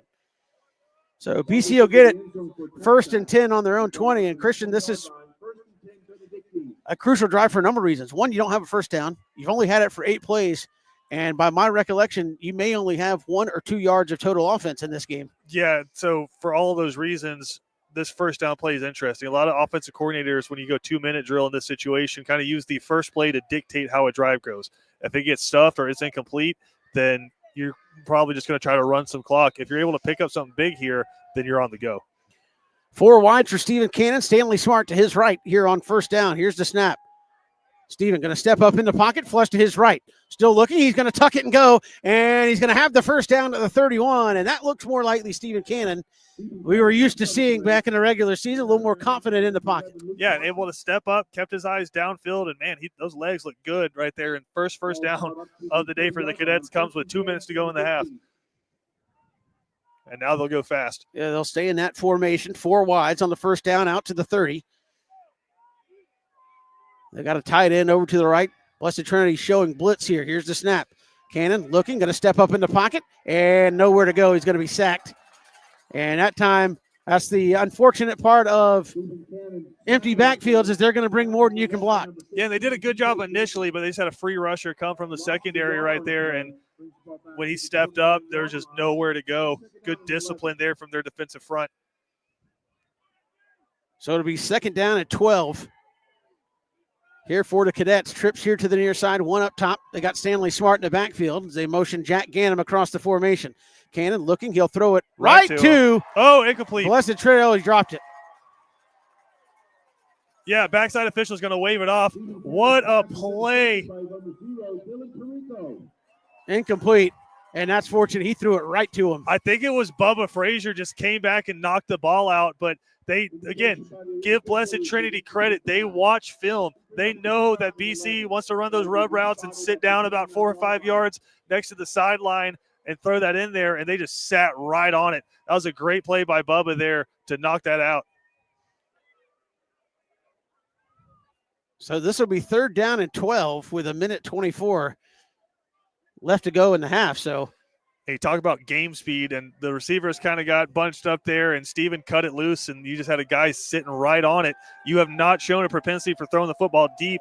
Those routes aren't going to be there. 5 wide here on 3rd down. Titans showing blitz. Here's the snap. Cannon on a straight drop. He's going to have to step up in the pocket, and he's going to be sacked. They're just beating BC off the edge. And it's going to bring up fourth down. And I think Blessed Trinity took a timeout. I mean, knowing they've gotten some pretty short punts. Oh, we have a penalty? Legal procedure against, or delay a game against BC. So that'll back them up inside the 25 to just nothing good happening in the first half offensively for BC. And you got to pump the play clock there if you're having a discussion as officials about whether a pass was an interception or incomplete. That's not on BC. That's on the officials. So it'll be third down, again, off the delay a game. 14 on the play clock. BC better hurry or they're going to have a delay a game again. You have 3 timeouts. Inside of 10, 8 seconds. 5 to snap the football. 4 seconds. I don't know if Cannon sees it. 2, 1, there's the snap. Gets it off just in time. They'll give it back to Stanley Smart, and off the right side he goes, and he'll get about 3 or 4 off the right side, and they'll bring up fourth down. Surprised Blessed Trinity hadn't used a timeout here. Given that, there he goes. So 1:01 to go here before the half, and Christian, now you need a good punt from Connor Ferguson. Yeah. And it's got to be a better snap here. It's been 2 kind of slow, lethargic snaps. But, again, offensively for BC, 15, the defensive end who's outstanding, the junior there, he's just unblockable right now. You can't leave him one-on-one. It's like leaving Third Scroggins one-on-one. It's a recipe for disaster. And they're matching him up on anybody besides Jacoby Ward. So you're going to have to leave somebody in to help if you're going to be throwing the football. But right now, it feels like BC doesn't think they're able to run the football consistently. They haven't.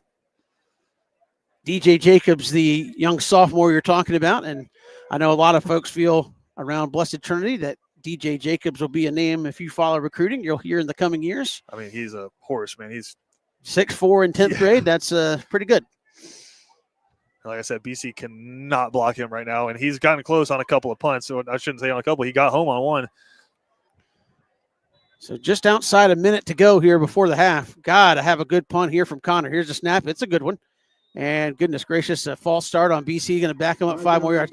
Can't get out of their own way here in the first half. Yeah, at this point, you got 59 seconds left on the clock. You just got to get back in the locker room and avoid disaster at this point. Regroup.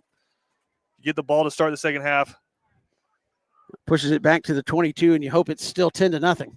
In the punt for the Cadets is number 94, Connor Ferguson. Back deep for the Titans is number 89. So here's the snap. Connor going to get it.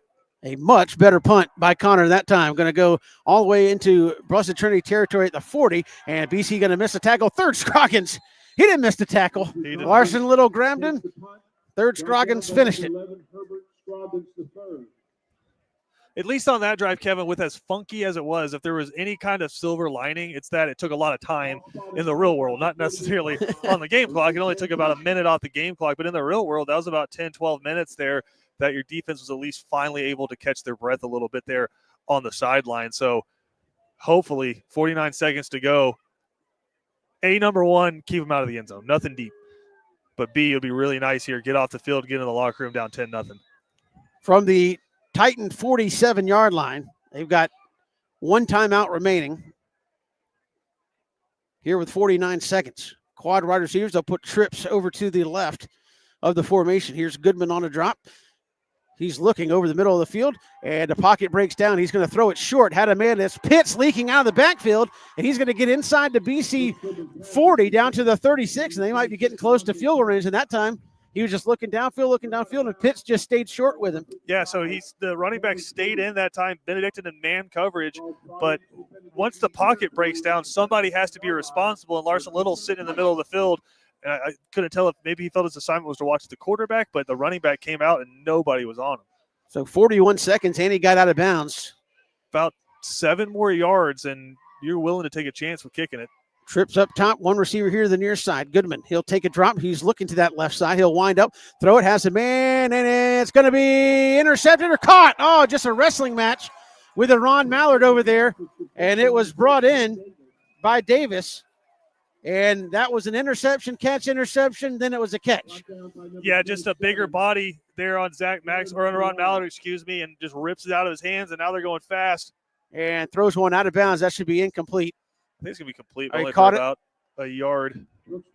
He brought down shoved out. It went out at the 8-yard line, so it'll be second down here with 20 seconds, and you are well within field goal range. And now, if you're BC, you're hoping that's all it is. At about the 8-yard line, second down and goal. Yeah, just every big play, whether it's a fight for the football or just a bounce right now, seems to be going Blessed Trinity's way. And listen, you don't do that by accident. This is a very good football team. So second down here for Blessed Trinity from the 8-yard line. Got to keep them out of the end zone. Tackling them inbounds would be nice. Make them use that last time out.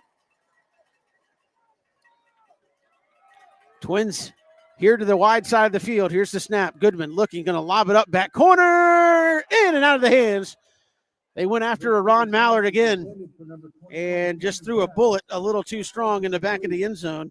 Incomplete. It'll be third down and goal. He was looking, Christian, for Cameron Betts, a senior wide receiver. Yeah, good coverage that time, though, by Iran. He was able to maintain his leverage, and it would have had to have been a perfect pass to get in there. So third down with 16 seconds. Everything's still on the table with that one timeout. And for BC, you're hoping field goal and nothing else. You come out of the locker room and put something together, you're right back in the ball game. 17-0 feels a lot worse. Here's Goodman going to pump fake, going to go after him again, and it's caught back corner of the end zone. That time, who'd they work on that time? Was it Zach Maxwell? They just double moved him, pump faked, and went farther back into the corner of the end zone, and Davis, sure-handed receiver, caught that one at the back pylon. Yeah, same play, great play calling there, finding the one-on-one, and they just kind of out-formation BC that time, found a matchup they liked, ran the same route, and it's kind of like giving your kicker another chance on a missed field goal. Quarterback missed the throw the first time, did not miss it the second time. So here's the point after to make it 17-0, and it's right through there and good with 9 seconds to go. And now probably going to get the ball on the 20-yard line. Nothing has gone right for you offensively. Even after you got a first down on the Stephen Cannon scramble, you spent the next 3 plays going backwards. Yeah, I mean, I feel like BC probably going to come out here, kneel on this one, and just get into the locker room and just try to mitigate the damage. But you kind of saw right there why you can't leave your defense on the field for that long. I mean, it took them 40 seconds to fly down the field when they really hadn't done that the entire first half. That's just a tired defense. And you could see the defensive line, which has been dominant so far in this game, we're just tired. They weren't able to get the pass rush there, couldn't get home, and that extra time is what the quarterback needed, and he was able to pick apart that secondary all the way down the field. So 9 seconds to go here in the half. And you got a lot of soul searching again to do in the locker room because offensively, you haven't been able to do anything. And again, the first down scramble was more from a collapsed pocket than anything. So here's a kick. It's going to go way back in the back of the end zone. And it'll be 1st and 10 from the 20. And again, I can't imagine if you're BC, given the way the first half's gone, you're going to do anything other than either run it straight into the pile or just kneel on it and go to the locker room. Yeah, and it looks like they're lining up in the kneel-down formation. Which means you'll take an official loss here on first down, and you'll probably end up with about 8 total yards of offense in the first half. And they'll kneel on it and send it to the locker room. So a forgettable offensive first half for the Cadets here, Christian, and down 17-0 to a team that knows how to hold on to the football for big chunks. That opening drive went 7 minutes for a touchdown. So a lot of soul searching to do in that locker room. We'll come back. We will have the Bernard Williams Insurance locker room or halftime report when we return here on Watch BC Sports. When it comes to blocking all the obstacles that life throws your way, let Bernard Williams and Auto Owners Insurance help you dodge the hits, analyze the playing field, and run the ball all the way home. We shield you so you can have peace of mind when it comes to auto, home, life, or business insurance. As one of the oldest and most respected independent insurance agencies in the Southeast, we know what it means to stand behind the people we protect head on. Trust in the power of the shield since 1934. For more information, go to thepoweroftheshield.com. And then along came one. dad drove a Chevy, their mom and dad too. Generation to generation, Chevrolet is America's heritage brand. And the best place to buy your Chevy is Walker Jones Chevrolet. They'll treat you like good friends and neighbors should. Hi, I'm Joe Drawdy. I'm the General Sales Manager at Walker Jones Chevrolet. We've got it all. Why shop anywhere else? Chevy, together let's drive. Walker Jones Chevrolet, Memorial Drive in Waycross, and online at walkerjoneschevy.com. Welcome back here at the half. It's the Burner Williams Insurance halftime report. Christian Gokel Cadets in a big hole, 17-0 against a very good Blessed Trinity team who, again, ball control, very patient offensively. Cadets will get the ball first to start the second half, but bottom line, offensively, if you're A.J. DePhillips and company, you have nothing to hang your hat on at this point. No, and it started with that first play where it's just rusty right now for Stephen Cannon, and it can't be rusty in the third round of the playoffs. You throw an interception, flip the field. Luckily, your defense is able to get a stop there, but it's just clunky. And I think after that first throw, the Blessed Trinity defense was like, cool, let's walk this in to about 10 yards, and we're going to keep everything in here. If they want to play in a box, that's fine. We're not going to let them bust anything. And they watched the tape from last week. They know what happens if Bubba Frazier gets his hand on the football and over the field. So it's just zone. They're playing soft, and right now BC just doesn't have any beaters right now for it. But halftime, get the iPad out. You get the ball to start. Got to put points on the board in that first drive, or like you said, I don't know that you have enough possessions to overcome a 3-possession deficit. As it stands right now, just the way that game played, the first half played out, you need to score every time you touch the ball in the second half, or get some defensive turnovers that you haven't been able to get. Again, let's just stick with the offense. You haven't had time to throw it. You haven't had guys open, and the running game, again, it's kind of a carbon copy of what Blessed Trinity wants to do, and they're just flowing right to the football. I think you may have, outside of the Stephen Cannon run, you may have, 12 rushing yards tonight? I don't think that's even the case. Yeah. I think he's got the only real positive. Everything else has been 1 or 2 yards at a time, so it's tough sledding, but that's just the reality. You're playing a really good defense. You have to be multi-dimensional, and right now BC's trying to throw the football a lot, and they're getting the pass rush into the backfield, and when you've tried to run the football because they don't respect your downfield passing, it's 11 guys in the box, and right now it looks like there's 15, 20 guys out there playing defense the way it looks. Yeah, really flowing to the football defensively. We talked about this, really played, I know it's 70-0, but played pretty well. They were on their half of the field a lot.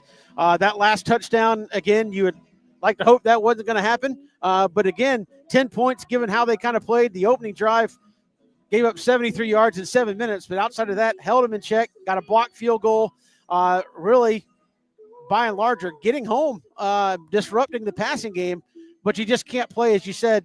Out of 24 minutes, they probably played at least 16 or 17 defensive minutes out there in the first half. I was going to say, I think this one could have been 28-0. The way that offense was coming out and the way your offense kept putting you on the field over and over again. And really the only one that you kind of felt like was a backbreaker was that last drive. Outside of that, yeah, you gave up the touchdown on the first drive, but that was just outstanding execution from them. And they had to drive the full length of the field to get it. You block a field goal, then you're able to stand up and force a field goal after your offense puts you on your side of the field. I guess the special teams push you on your side of the field. But that last one, I think that was just the culmination of basically being on the field. I should say basically being on the field for 22 minutes in the first half is just, that's unsustainable. And the defense finally got tired. It was the pass rush. They just weren't getting home. And I know those legs are tired. You don't want your defense to really play 20 minutes in a whole game, and they just played 20 minutes and a half. Yeah, we're out there a lot, and there's no coaching up for that. At some point, it's just, hey, you're going to have to go on guts and grit and get after it. And again, that's BC. I think we talk about a lot, and you can say, oh, it's cliche, but a lot of importance on this very first series coming out of the locker room. Yeah, and Kevin, it's one of those things where you start to get out over your skis a little bit. You see, you get the first touchdown, and then you give them the field goal. And you're like, okay, I'm down 2 scores. We got to throw the football. BC's got to get creative in the run game, and A.J. DePhillips has done such a good job of that all season long. But they have to find something here in the second half where they can at least pick up a first down and get things rolling a little bit. And then you got to pop 1 or 2 deep. And right now they feel very comfortable with their corners on the outside, just playing one-on-one. If I'm Bubba Frazier and Josh Washington, I'm kind of taking that as a personal challenge. And I think the biggest adjustment they're going to have to make is helping whatever side number 14's on. If he's lining up on the right side, you got to send a tight end or run it back over there to Chip. Same thing goes if he goes on the left side. You have to give Stephen Cannon time to sit in and read. If you can get him 1 extra second where he's not fighting for his life, BC can maybe get something rolling. We are at the half. It's 17-0. Cadets with a lot of work to do. We're coming back with more here on the Bernard Williams Insurance Halftime Report. You know, Christian, after a day of the hottest sports in town, sometimes you just gotta unwind. Yeah, Kevin, and the perfect place to do it, Cool Vibes Pizza and Wings. That's because Cool Vibes offers delicious pizza, wings, sandwiches, and salads, all with a Jamaican Caribbean island twist. And the atmosphere is 100% kicked back. No worries, man. Plus, they're the home of the Oxtail Pizza. Cool Vibes Pizza, 4501 Montgomery Street, Savannah. That's coolvibespizza.com. Cool with a K. Come on and unwind at Cool Vibes. At Benedictine alumni-owned Stacked Firewood Delivery, we're all about the best premium firewood, conveniently delivered in manageable stacks at the right price. We're talking kiln-dried, pest-free firewood. You see, our custom stack is equal to about 10 fires. Choose oak, cherry, hickory, or mixed hardwoods. Stacked Firewood Delivery. Go to stackedwood.com. That's stackedwood.com. BC Brothers Moving is Savannah's most trusted moving service. From residential to commercial to packing supplies, BC Brothers does it all. Let BC Brothers' energetic, trustworthy team wrap it, pack it, and move it for you. Check out BC Brothers online at bcbrothersmoving.com or give them a like on Facebook. When it comes to blocking all the obstacles that life throws your way, let Bernard Williams and Auto Owners Insurance help you dodge the hits, analyze the playing field, and run the ball all the way home. We shield you so you can have peace of mind when it comes to auto, home, life, or business insurance. As one of the oldest and most respected independent insurance agencies in the Southeast, we know what it means to stand behind the people we protect head on. Trust in the power of the shield since 1934. For more information, go to thepoweroftheshield.com. Welcome back here at the half to Blessed Trinity. Benedictine trails 17-0. Again, the Titans took the opening kickoff and went 72 yards in 7.5 minutes right down the field and scored a Goodman touchdown run. Their quarterback put them up on top. BC then went 1 and out on Stephen Cannon interception. They came right out of the gate, tried one deep. It got picked off, and then it was kind of on from there. BC then able to block a field goal after the quarter flip, then went 3 and out again, and then kind of back and forth, gave up a field goal kind of midway through the second quarter, and then on another punt after they did get a first down, but started to go backwards on that. Was, again, looking to be their best drive of the night with about 2 minutes left. Didn't really lead anywhere. Had to punt the football back, and with a little over a minute, I think 1:01 left to go in the first half, Blessed Trinity ends up going about 55 yards in just over a minute and putting another touchdown on the board with about 10 seconds left to go in the half, and that's where they stand at 17-0 at the half. The Georgia High School Association is a voluntary nonprofit organization composed of over 450 public and private high schools. The GHSA administers regulations for region and state competition in 19 sports and 2 activities. Founded in 1908, the GHSA strives to promote good sportsmanship, participant safety, and fair play among its member schools. For more information, visit ghsa.net. Follow at official GHSA on Twitter, Facebook, Instagram, and their YouTube page. We appreciate you being along here with us tonight from a chilly Roswell, where Blessed Trinity is located. It's supposed to get down in the low 30s before it's all said and done, but Cadets need that offense to heat up as they come out here in the second half. We're still working along here at the half. We're coming right back with more of the Bernard Williams Insurance Halftime Report. Bowtie Barbecue has always been a work of passion. It takes time, skill, and a blend of perfect temperature, wood, smoke, and meats. We just took it up a notch. Taste the passion. Bowtie Barbecue, 6724 Waters Avenue, Savannah. Ace Hardware is celebrating 100 years of helpful, and Island's Ace Hardware is Savannah's own. 318 Johnny Mercer Boulevard in Wilmington Island. They're our hometown, locally owned Ace Hardware. From A to Z, they've got it all to help you get things done. Island's Ace Hardware is a proud BC sponsor. Ace is the place with the helpful hardware, folks. Walker Jones is your automotive superstore on Memorial Drive in Waycross. All the best brands: Chevy, Cadillac, GMC, Toyota, Nissan, and Honda, Chrysler, Dodge, Jeep, and Ram, plus our pre-owned supercenter. And we're the home of the lifetime warranty. Come let us treat you like friends and good neighbors should. Hey, I'm Mike Cuneo, General Manager at Walker Jones. We've got it all. Why shop anywhere else? Online at walkerjones.com. Walker Jones. At Benedictine alumni-owned Stacked Firewood Delivery, we're all about the best premium firewood, conveniently delivered in manageable stacks at the right price. We're talking kiln-dried, pest-free firewood. You see, our custom stack is equal to about 10 fires. Choose oak, cherry, hickory, or mixed hardwoods. Stacked Firewood Delivery. Go to stackedwood.com. That's stackedwood.com.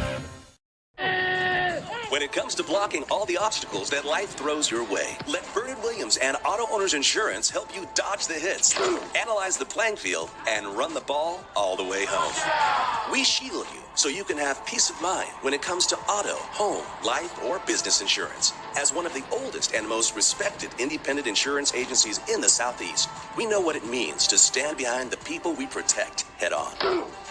Trust in the power of the Shield since 1934. For more information, go to thepoweroftheshield.com. Welcome back here to Blessed Trinity. 17-0 our score at the half. Cadets trailing the Titans. And again, Christian, it's pretty simple here for BC. You've got to come out offensively with a little more spunk here in the second half. Yeah, and it's got to start on this first drive. I mean, you're looking at this one, Kevin, just doing the math, the way they've been able to hold on to the football. Unless the defense can start forcing 3 and outs, you've got 3, maybe 4 possessions here in the second half, and that's if you don't give up another score. So you got to come out and execute, and you basically have to be perfect offensively. That or the defense has to come up with a game-changing play, pick six, something like that to get this one going. Right now, it's just what really good teams do. They kind of smother you. They don't let you have a spark. And right now, BC's in there searching for that spark. Yeah, and again, I think it's one thing to say, hey, we got to force feed Bubba Frazier. I think, obviously, Blessed Trinity is looking for that. You've tried that a couple of times. Had one intercepted. One probably could have been intercepted. There hasn't been a lot of room to get open receivers. And I think if you try to force feed them in the run game, there's been situations, Christian, where you just know BC is going to run the football. I think after that pick, they got the ball back, and I think everybody in the stadium knew on first down they were running the football, and Bubba got stuffed for a loss of 1 yard. And it's just tough sledding when they kind of put you in positions where it's like, hey, we've got to do this because we need to make it work. So I'll be interested to see, like I said, what the adjustment is offensively to open up something or anything just to try to move the football. I mean, this is a team that has won BC Brothers moving the chains first down tonight, and that's it for the offense, and it has been a very minimum of plays offensively for them tonight. I think number 1, you have to slow down Jacobs off the edge, big number 15 or 14, excuse me. Like, he's been unbelievable crashing down that side of the field. So you have to slow down their pass rush, and that just might be you have 3 or 4 guys out on the route instead of 4 or 5 guys out on the route because you leave somebody else extra in. So it starts with that, but then from there, you have to find the plays in your playbook right now that you just know are there, that you bubble screen, that you can get out and kind of outflank them. The buck sweep, that's been a staple. I mean, we haven't seen them outside of the one run play to Stanley Smart really go under center at all tonight. So there's a lot left in the bag right now and a lot of different plays that A.J. DePhillips has, but it's got to start up front.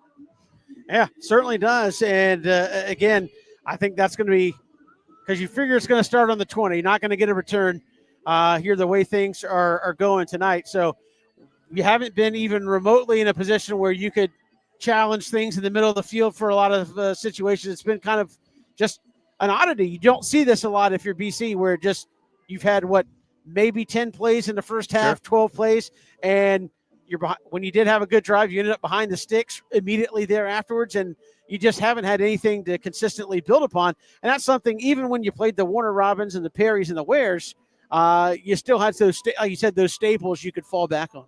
Yeah, just again, it feels like this is Stephen Cannon's first time back in a couple of months here, and it's felt clunky. He's missed some easy throws there, but I know a lot of it's going to be pointed to if BC doesn't win this football game. Oh, why do you go to Stephen Cannon?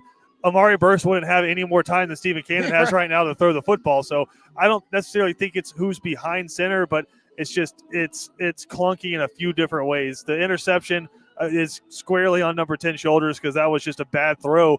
But then after that, it's just been no holes opening up. Receivers are struggling to get separation, and the play calling so far, AJ Phillips is trying to find something to work, trying to find the button to press. Usually he can do that, but right now the buttons haven't worked. And you usually have more time to find those buttons. It doesn't matter what buttons you're pressing if you're getting 2 or 3 possessions. Yeah. Right, yeah. You just don't have the ball enough to really get into a groove offensively. We are at the half.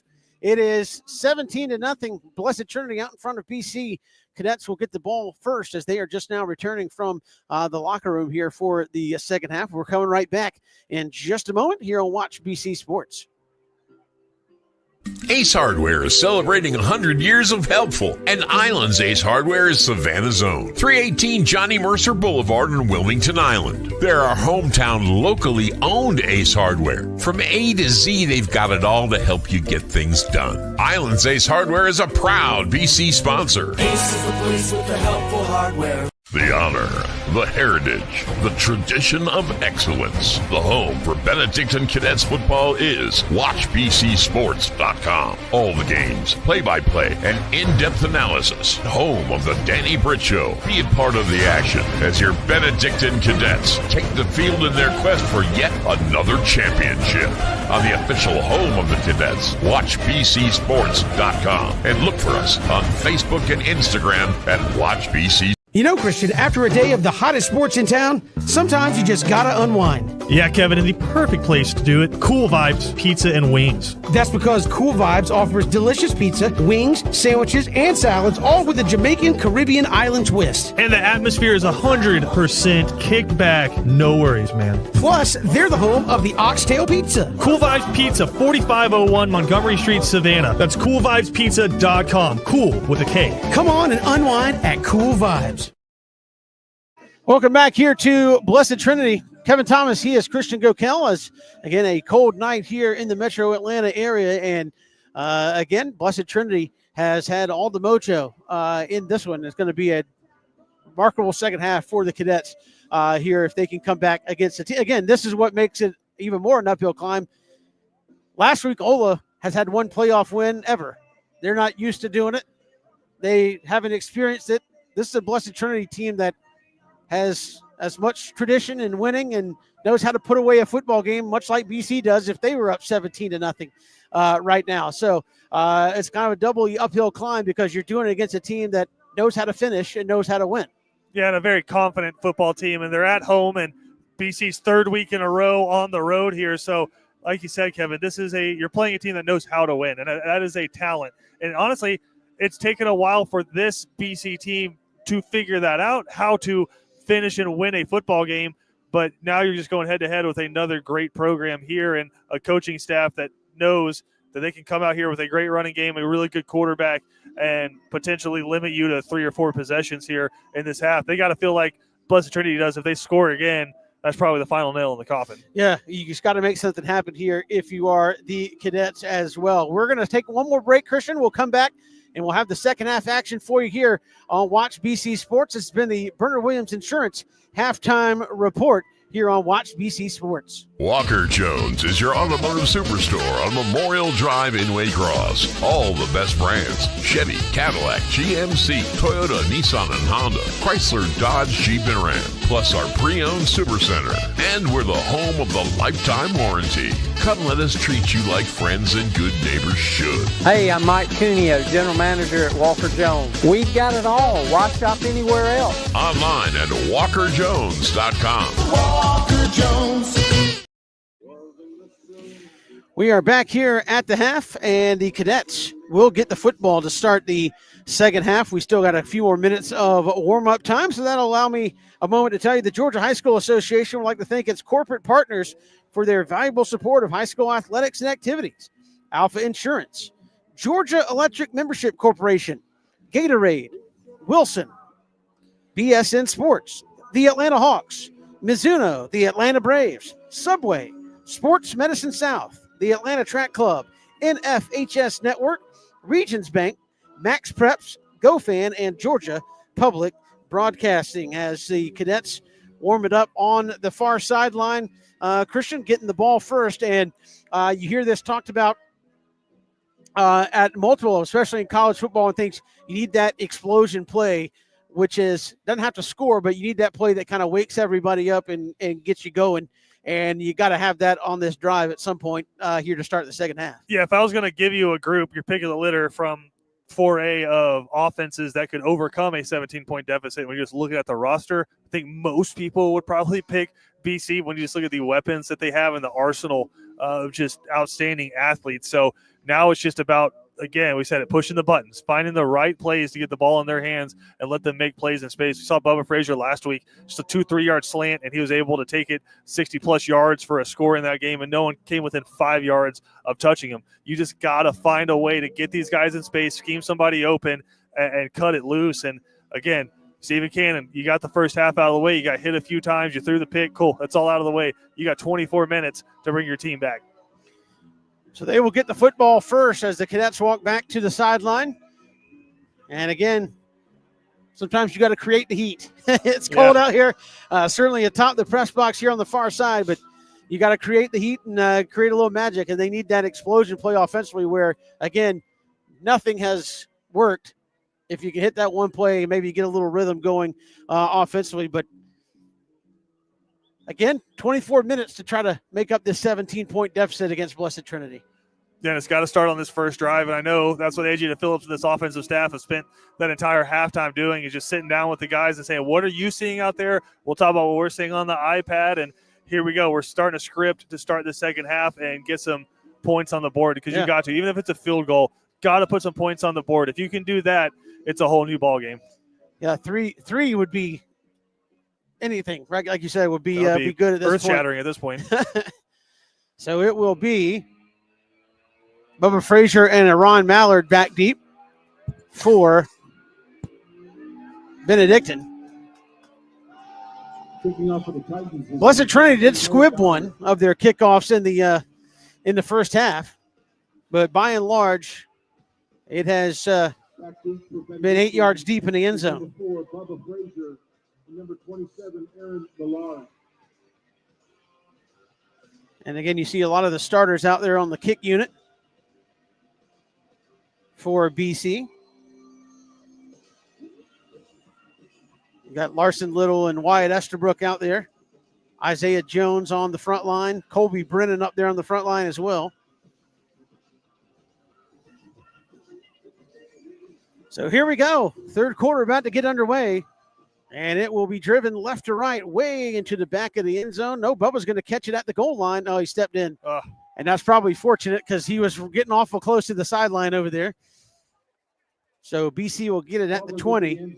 Yeah, Bubba tried to be aggressive and go after it, but I think if he had let it go, it potentially could have gone out of bounds, but he catches it right there at about the 1 yard line and his back foot steps in the end zone, so a touchback there. But here you go, Kevin. I mean, this is – you got to feel like gotta have it time. I know there's 24 minutes left of the game, but down 3 scores with the way this team works clock, this feels like gotta have it early. They'll put the ball on the far hash from us. Cadets will be working right to left here in the third quarter, again wearing all white. Cannon out of a shotgun and an empty set. He'll take the snap. There's a little quick out caught to Ron Mallard. He'll take a foot in the ground, 25, and get turned up at the 27-yard line. So a gain of 7, and there's one of those plays. You said, Christian, go right to it. There you go. If you're going to load the box, we're just going to find a way to get it out to our athletes quick. And Ron Mallard, like one cut away there from scoring. So BC going to go quick here in the hurry up. They're going to go flex bone, but out of the shotgun. Here's the snap. They'll give it end around Bubba Frazier. He'll turn it inside, make a man miss across the 30 and out towards the 35. That's a first down. Move the chains. and they're going to go hurry up and go tempo here. Yeah, and your most positive couple plays so far early in this game on these two plays right there. So a little bit of a heartbeat out in the second half here for the Cadets. 5 wides in the formation. They'll put trips to the left, twins up top. Cannon in an empty backfield. He'll put Jack Ganem in motion. Here's the snap. Cannon looking. He's going to roll out to his right. Pump fake. Still rolling. Turn the corner. And run up the right sideline before he gets pushed out of bounds. Where did he step out over there? Should be a first down. The head official. Oh, they're going to give him a first down. I saw the head official running towards the sideline. I thought maybe he marked it. But, yeah, first down out at the 46. So 3 straight plays, good positive momentum, and the Cadets have something working here. Yeah, Stephen Cannon, good job. Just the alarm clock in his head went off, and he went out there and able to pick up a first down. Out of the flex zone, they'll give it to Bubba Frazier on the sweep. Bubba tries to turn the corner, and he'll run out of bounds. He'll get maybe a yard or two out towards the 47. Yeah, they go short side on the bug sweep, and that's just a good job there by Blessed Trinity stringing it out. But high school football, you go out of bounds, stops the clock. So it'll be second down and 9. Twin receivers up top, one receiver here to the near side. They'll motion Ganem across. They'll give it. Nope. They'll keep it. That was a wildcat with Bubba Frazier, so they had me fooled. And Bubba goes straight ahead to the 50. He'll get maybe 3. It'll be third down and 6. Yeah, they kick Stephen Cannon out to wide receiver there. Let Bubba Frazier take the snap. But a really good job staying at home there from the inside of that defensive line there for Blessed Trinity. They'll put Steven back at quarterback here for this one. I mean, early in this game, Kevin, is it already potentially 2-down territory? I mean, I would think you got to be counting possessions here. If you're BC, it's an awful big risk to keep them out of the end zone from here. Twins either side on 3rd and 6. Josh Washington in jet motion. Cannon takes the snap. He'll throw it over the middle. A little screen. Bubba Frazier going to have a first down. He cuts back inside the 40. 35, 30. It's a foot race up the left sideline. 20. Cuts back at the 15 before he's dropped down at the 13. What a run. A little screen over the middle. And Bubba Frazier does the rest. And the Cadets have got it 1st and 10 from the 13. Yeah, same play he scored against Buford on way back early in the season. You fake the orbit motion there to Josh Washington, and then you come back over the middle to Bubba Frazier, and he shows the Jets there picking up a huge first down and big chunk yardage there for the Cadets. Now you got something rolling here. So 1st down and 10. Obviously the best progression the Cadets have made all night. This is the give. Stanley Smart. He'll push towards the 11 before he's shoved back, and again, they let him move the stack a little extra. I don't think Stanley likes that too much. It'll be 2nd down. But yeah, right now, Blessed Trinity's 4 are beating your 5 up front, and they're able to leave 7 guys back in coverage. That time just 4 down linemen, but the offensive lineman just got beat up there. Cadets will bring in trips to the left, 1 receiver up top, Stanley Smart to the right. You got Bubba Frazier one-on-one at the top. And somebody moved. That's going to go against Blessed Trinity. That was Mr. Daniels trying to get a head start off the defensive end spot. Yeah, BC's gone fast. And then that time they go to the hard count, and they're able to get Blessed Trinity to jump. So that'll put the ball down at the 6. BC will need just a couple here, or they'll make it the 7. Or I need 4 yards. I got to get inside the 5-yard line. They go straight ahead. They'll get the 5. It'll bring up 3rd down and short. So a big 3rd down play here. You got down there. You got to punch it in the end zone here. You go to the heavy wing tee here. The wishbone. They look like they're lining it up over there. Yep. There you go. You got the linebackers coming in. Is that 3rd Scroggins? Oh, yeah. 3rd Scroggins. Larson Little, and you got Cam Cody off the right side. So they're all off on the right side. Jacoby Ward, that's meat to the right. They're going to go to that right side. Josh Washington fumbled the football. He picked it back up, but they're going to lose yardage all the way back to the 12-yard line.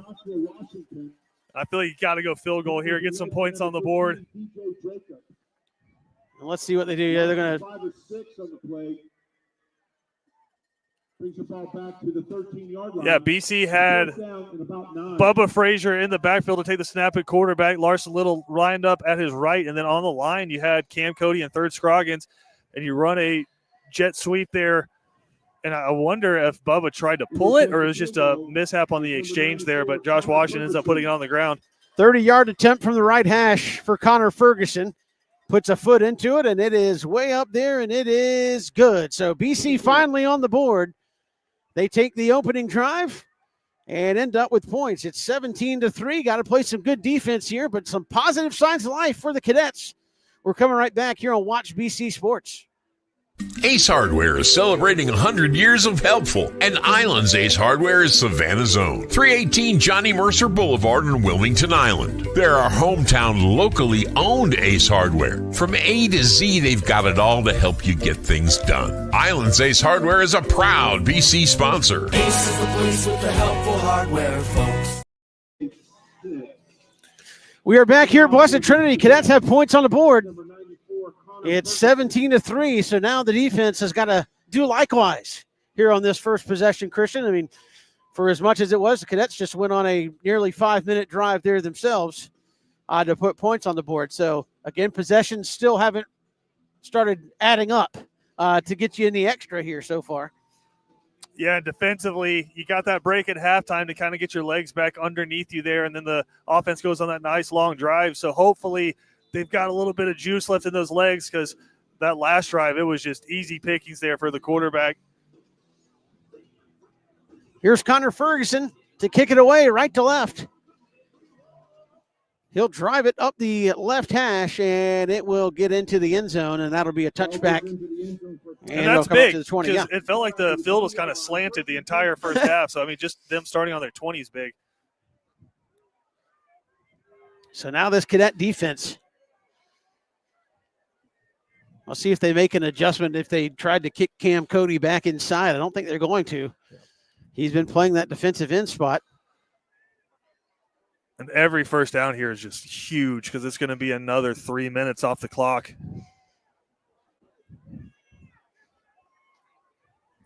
So 1st and 10 for Blessed Trinity. Here's Goodman out of a shotgun. He's got twins to the right, and he will give it to Pitt straight ahead. BC tried to close the door, but second effort. Going to get him out to the 26-yard line. A gain of 6 on first down. And they closed the hole, but again, another patient run by Pitts. Yeah, they've gone to him because of how patient he is. BC's getting penetration, but he's able to make guys miss in the backfield, find a gap, and squeak through for a positive play on first down. So 2nd down and 4.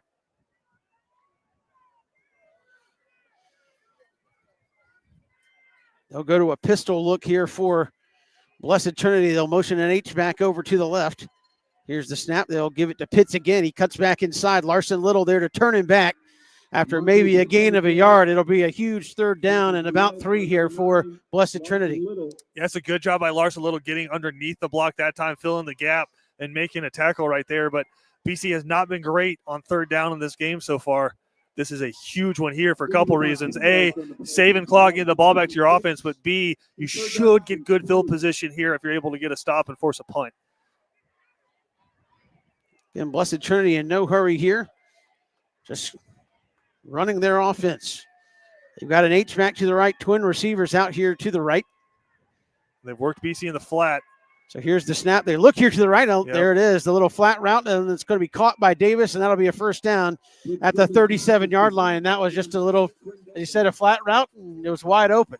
Yeah, they're scheming that up right now and just kind of taking advantage of some miscommunications right now in the secondary. That's as easy as it gets. So move the chains for Blessed Trinity. And this Cadet defense going to have to bow its back here. They just cannot allow any more points at this point in the game. They'll move the H back over to the left side. The give is going to be to Pitts, and there's big Cam Cody to shut that down. I think he's going to lose a couple of yards back to the 35. It'll bring up 2nd down and 12. Better job that time by the line, getting a push and just kind of staying put. When he tried to cut back, all he saw was the big old paw of number 55. Got to get him in these passing situations. In the first half when they were fresh, when they went on any kind of pass route that took some time, BC was able to move the pocket and break it down. 2nd down and 12 from the Titans 35. They'll run the same formation, move the H-back over to the left. Low snap is in the dirt, and Pitt's going to fall on it.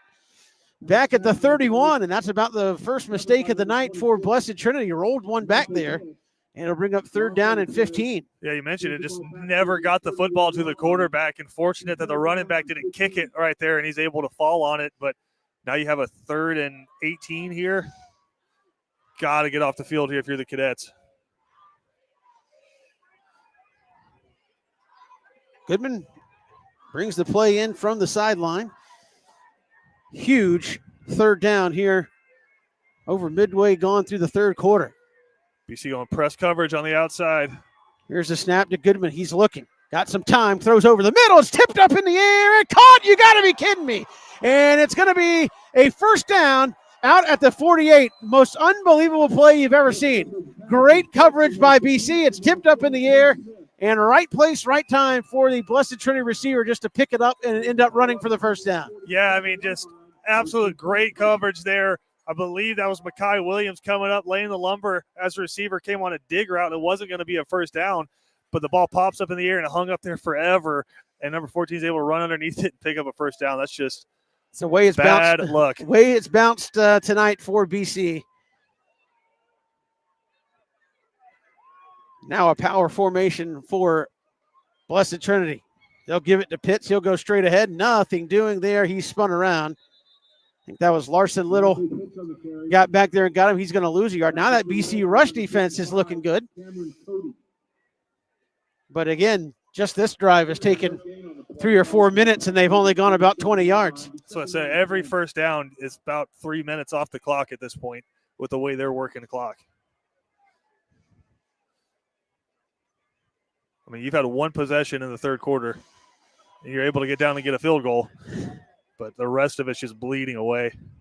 So here is Goodman out of a shotgun. Twin receivers here to the right. They'll give it to Pitt straight ahead, and he's right up the middle, and a touchdown-saving tackle by Wyatt Estabrook at the BC 39, but that'll be a 1st down and a gain of 14 by Pitts, just going right up the middle. Counterplay. You're going to the same side every time on a zone or on a trap play. That time you cut back the other way, and they just washed BC's entire defensive line down, and there was a wide-open alley up the middle. It looked like it was going to be a touchdown, but Wyatt able to grab onto an ankle. I think, Kevin, you got about 5 yards in your season right now. Yeah, they'll be in field goal range here. And a couple more yards. Here's the snap to Goodman. They'll give it to Pitt straight ahead, and he'll have 2 or 3 yards before Cam Cody's there to bring him down. Colby Brennan also in there to make the tackle. Stop is made by number 53, Colby Brennan. So it'll be 2nd down and 8. And again, you just look at that clock bleeding away. And the defense has played well all night, but you're asking for some heroics right now. And you just haven't got that bounce to go your way on defense. Twins up top of the formation. Here's the snap. Goodman, he will keep it, pull it out in the flat. It's going to be caught and immediately dropped. JoJo Sutton with the tackle and in coverage down to the 33-yard line. It'll be 3rd down and about 4. Yeah, I was going to say that's a fortunate spot there for the Cadets because that looked like 3rd and 1, but they mark them way back. So it's at the 33 of BC. And again, Blessed Trinity in no hurry. And you got to get a stop right here, or you're going to be talking about the next snap in the 4th quarter. So 3rd down and about 3 here for the Titans. They got a power formation set up to the left. Here's the snap. They'll give it to Pitts. He goes straight ahead, stood up, and who got him? That was Cam Cody and Mekhi Williams. He's going to lose 2. It'll bring up 4th down. That's a long field goal. They're going to have to snap it one more time. It's 4th down, so they're either going to punt it and look at Blessed Trinity. That's a really generous spot. They've given him the line of scrimmage, but they look like he was stopped 2 yards behind the line. Wonder if Blessed Trinity lets this run all the way down and uses a timeout. Oh, here they go. Nope, here they go. I mean, if I'm Blessed Trinity, I'm trusting my defense here. It looks like they're going to punt it. And BC not even messing around. Now they're going to run on Bubba Frazier late. They got to get off. If they snapped that, that would have been 12 men. Fortunate. And now they're going to take a delay of game. So they back them up 5 more yards, give them a little more room to punt it. BC is walking off like they thought somebody called timeout. That was just a delay of game. Either way, a huge stop. If you can go down and put a touchdown on the board, Blessed Trinity's still in control, but they can't just afford to totally sit on it either. You could use a bigger turn right here, too. Double safeties for BC. Here's the snap. It's a good one. And a flag comes in. Somebody move early for Blessed Trinity. Looks like maybe that's going to be the call. So back them up 5 more yards. And if you're the Titans, probably not the worst thing. You get a little more room to just let it rip. I don't know if that's going to affect the coverage or not. Back deep for the Cadets is number 2, Michael Williams, and number 4, Bubba Frazier. Yeah, I mean, if anything, this gives BC a little bit of a running start for Mekhi Williams and Bubba. BC's going to change some personnel here. Yeah, I think they're going to go on return. Yeah, they had the defensive starters out there in case there was some trickery going on. Here's the snap, another good one. And the punt going to be an end over ender. It's going to be caught at the 9, and Bubba's going to be hit immediately. Nowhere to go. And that's one if you let it go and they touch it at the 1. They say, why didn't you catch it? But you caught it and got annihilated. The only thing you're saying to Bubba is fair catch it right there and keep it at the 9. You're back at the 6. But, I mean, you lose 3 yards. All right, here you go. I think this is a drive right here. 94 yards in a dream. I mean, they burn up 6 yards or 6 minutes and didn't even get close. What's good is you basically have a timeout here on this play. So if you want to run it, you can. I mean, full playbook, wide open here. Cadets are going to stack receivers from their own 6-yard line. Here's the snap. And to give straight ahead to Stanley Smart goes absolutely nowhere. They're going to say you actually lost a yard. Maybe back to the line of scrimmage. We go to the fourth quarter. It'll be 2nd down and 10 for BC. When we come back, this is Cadets football built by Islands Ace Hardware. Bowtie Barbecue has always been a work of passion. It takes time, skill, and a blend of perfect temperature, wood, smoke, and meats. We just took it up a notch. Taste the passion. Bowtie Barbecue, 6724 Waters Avenue, Savannah. We are back here to Blessed Trinity. 12 minutes to go here for the Cadets. They got to score 2 touchdowns to keep the season going. You'd like to get 3 scores, but 2 will suffice to get to overtime if you could do it. And again, you just can't afford to let Blessed Trinity eat up big chunks of yardage. And you got to score, and you got 94 yards to go to get points on the board. Now, I think now, Christian, that's why it was huge last time to get points on the board. The field goal, I think at this point, is off the table. Yeah. You got to have touchdown. And honestly, unless something catastrophic happens, if you could push it out to, I'd say, the 20, you're in 4-down territory. The way they eat clock, I mean, they took, 7 minutes off right there? Yeah.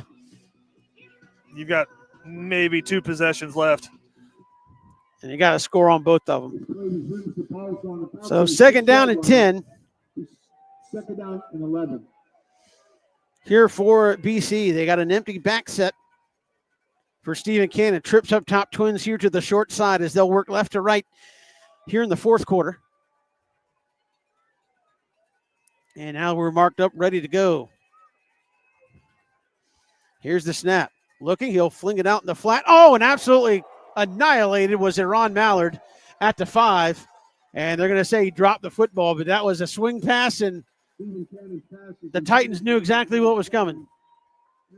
Yeah, just got bullied on the outside to Josh Washington and Bubba Frazier, who were the lead blockers. There was 2 guys there, but inside man just annihilated Ron Mallard. So 3rd down and 10. And now you just got to get something. They'll put Stanley Smart in the backfield next to Stephen Cannon. And what do we have now?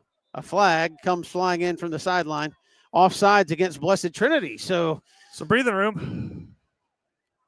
Kind of a bailout penalty there because third and 6, 3rd and 5, a lot better than 3rd and 10 from back there. Yeah, BC just had a receiver kind of sit down. I wonder if somebody's hurt. 3rd down and about 6.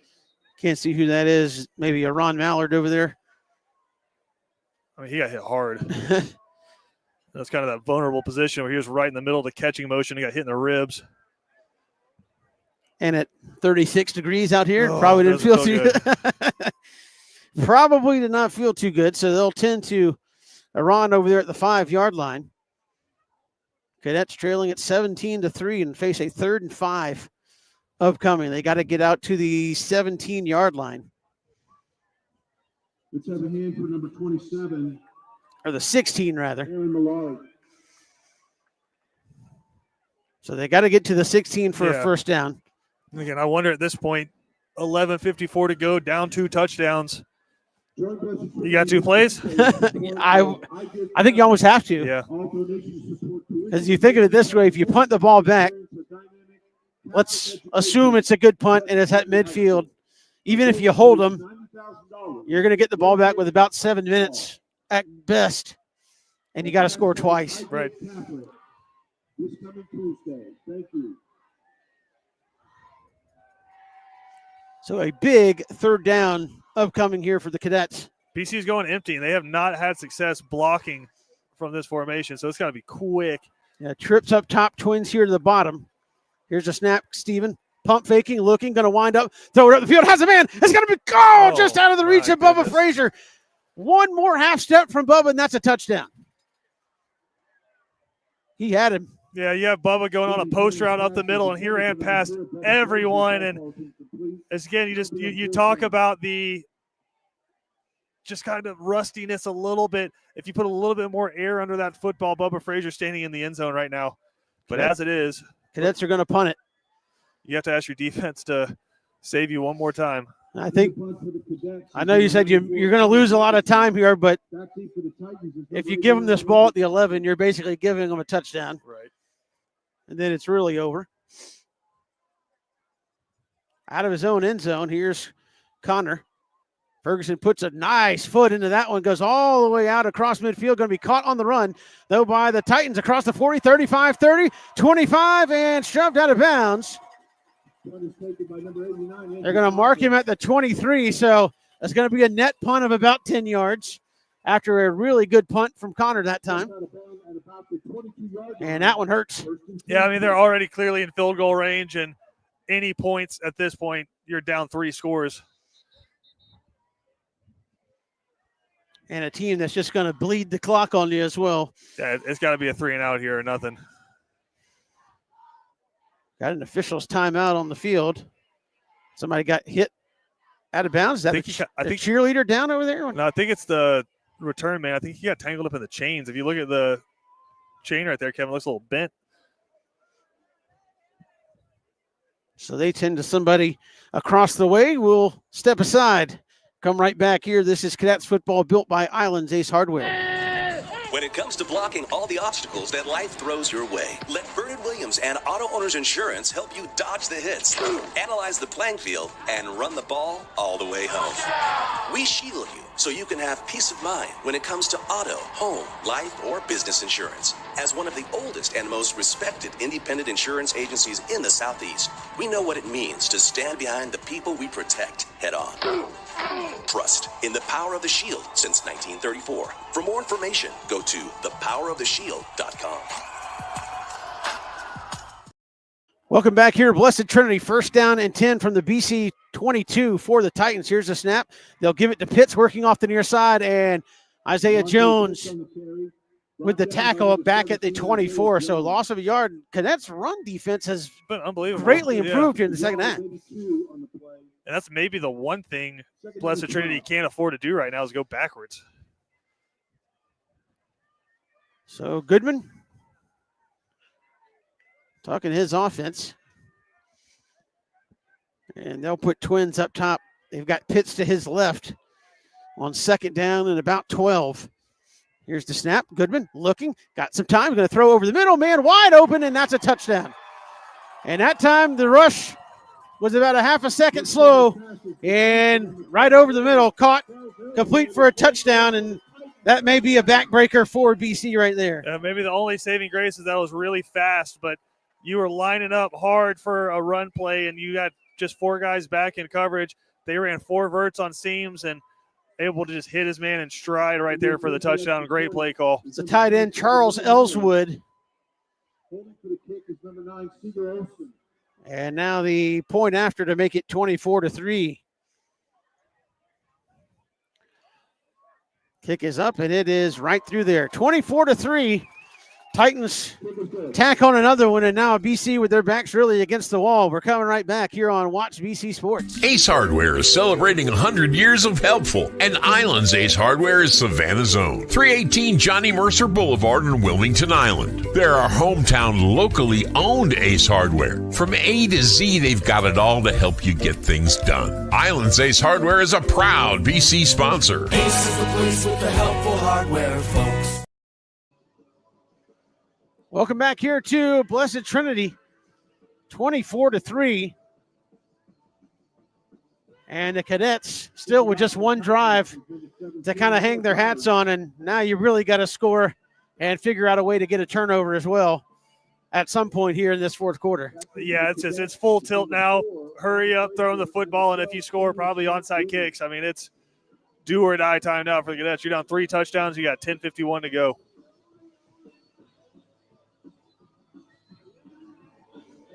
We'll see how Blessed Trinity plays this. They've had the ability to kick in the end zone, but almost caught Bubba at the 1-yard line last time.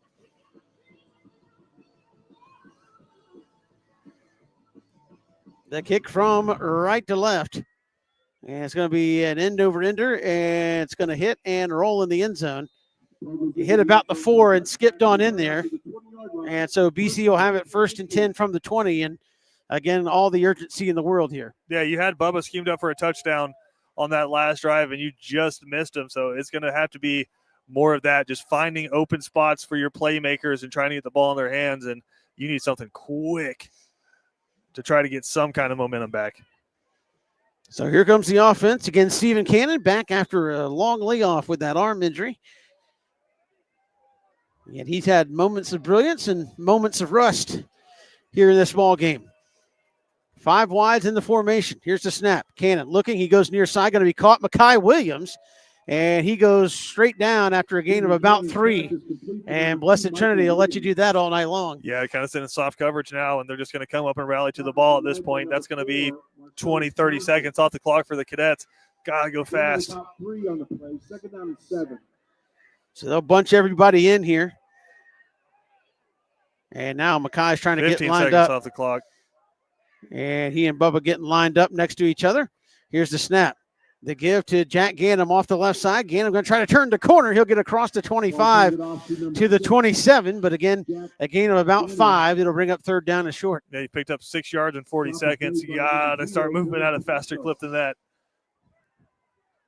Gain of about 3 on the play. Brings the ball up to the 26-yard line. 3rd down and 4. So Cannon out of a shotgun. They put trips to the right, 1 up top of the formation. Steven will roll it here to the near side, throw underneath, and it's go. What a catch. Jack Gannum has the 1st down at the 36, caught it behind him, and goes down immediately because of the catch. It'll be a 1st down. BC Brothers moving the chains, 1st down. Yeah, and I like that there from AJ to Phillips, just getting his quarterback on the move a little bit. Stack receivers either side. Here's the snap to Cannon. Cannon looks, wanted his man to go up the field, and now just going to pitch it out of bounds. Incomplete. And again, I think he wanted a receiver to kind of double move and go, and it didn't happen. Yeah, good job by Steven, though, just buying some time and getting rid of the football. Just live to fight another down. So it'll be 2nd down and 10 here for the Cadets. Again, they've pushed it out to just across the 35. But again, you got to find it in the end zone here. 2nd down and 10. Trips up top. Makai Williams, the lone receiver here to the bottom. Looks like he's going to have solo coverage here at the bottom of the formation.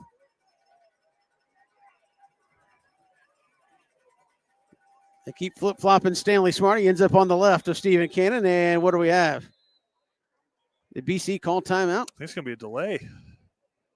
Delay of game against the Cadets, just taking too much time. I think they were trying to get the pass protection set up. And you typically line the running back up on the opposite side of where you're going to have him going, and they're trying to get him matched up with 15. It's taking too long. Third down and 15. So you go from 2nd and 10 to 2nd and 15. I'm going the wrong direction here. Trips up top, one receiver, Mackay. They're going to bump press coverage on him. Here's the snap. Cannon looking, rolls here to the near side, looking for Mackay, and just threw it over the top of him. And again, that was tight coverage here on the near side and just couldn't find some space. Tight coverage, but I think Steven bailed out of a clean pocket on that one. It's just you get pressured over and over and over and over again. You just have those alarm bells going off in your head. That time he had time, but he bailed a little bit early. So 3rd down and 15. You don't need the whole thing here, but you need to make this manageable. And I think now you would have to go for this one. Down 3 scores. Yeah. At this point, losing by 3 or 4 scores, it probably doesn't matter. You got to give yourself a chance to go for it. 3rd down and 15. Here's the snap. Cannon looking. Going to pump fake. Now get flushed out to his left. Steven going to look. Try to buy some time. Still on his feet. Buying some time. Rolls back here to the near side. Winds up. Throws. Has a man. It's caught. Mackay Williams at the 45. And he took an absolute shot. Yeah, they're saying incomplete. No, they're going to mark it there. Okay. It's going to be 4th and a yard. He was there. And there you go. You got knocked out of bounds. So the clock has stopped. And it will be 4th and 1. And you got to pick this up. Yeah, one official came up waving their arms, incomplete. The other one said he hauled it in. And fortunate for BC, that one overruled the incomplete one. But that's a great job by Steven. He ran about 30 yards there, buying time, and finally comes back to Mackay. This is it. You see the playmaking ability. So 4th and 1. They need the 46. They're on the 45. The give. Bubba Frazier turns the corner, has the first down, still on his feet into Blessed Trinity territory at the 46, down to the 44. So BC Brothers moving the chains, first down, and season on the line. You give it to Bubba Frazier and say, follow the blockers. Yeah, Scroggins there with the pancake block pulling around right there to lead the way. That was big time stuff. They're going to leave Cam Cody in there to play offensive line. Third Scroggins is going to stay out there as well. They said, hey, let's do that again.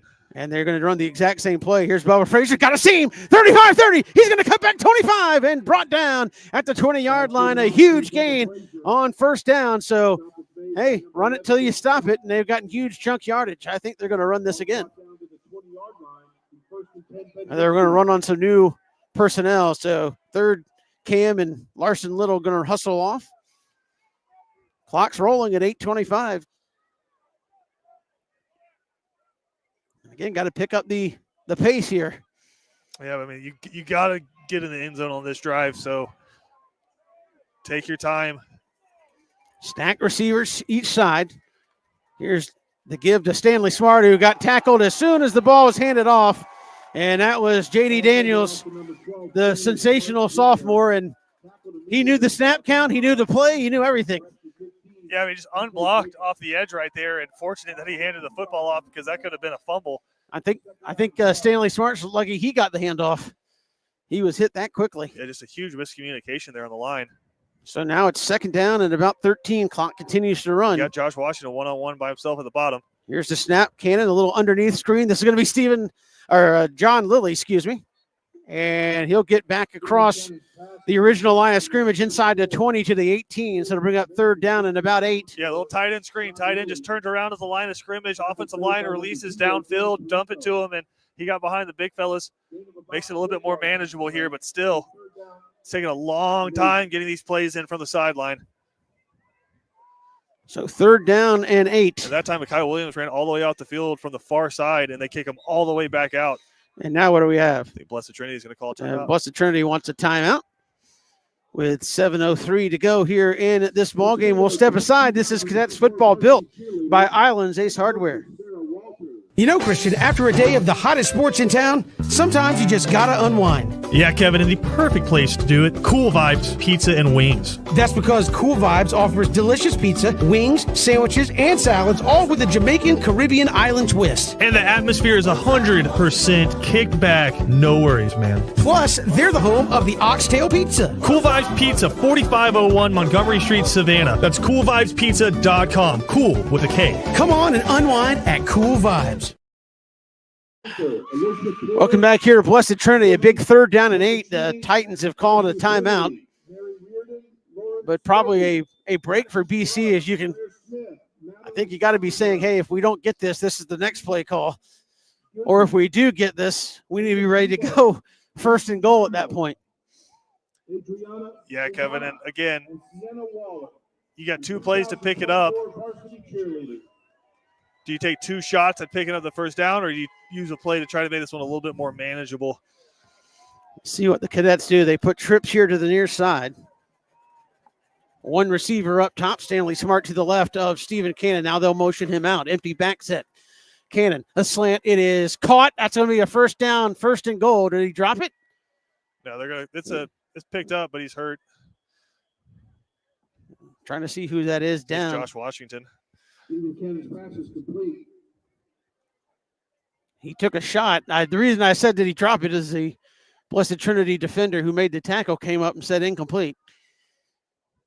Yeah, it was kind of a hospital ball there, lobbed over the middle on the post route, but credit to Josh for going up there, sacrificing his body to get it because the safety came over and hit him. He is still down on the field. And again, it's just cold. Yeah. The ribs don't feel good when they get hit right now. They've taken a couple of big shots here in this ball game. Ron Mallard, I don't think we've seen him since he took the shot on that little flare route. And Josh Washington up on his feet. And he's going to need some help. A hand for number 7, Joshua Washington. And he's walking gingerly. Yeah, just looks like his ankle, left ankle, bother him too, but just a post wheel concept right there. Josh got inside leverage and I say a good throw by Steven. I think Josh would be like, hey, brother, hit me in the chest, not way up there.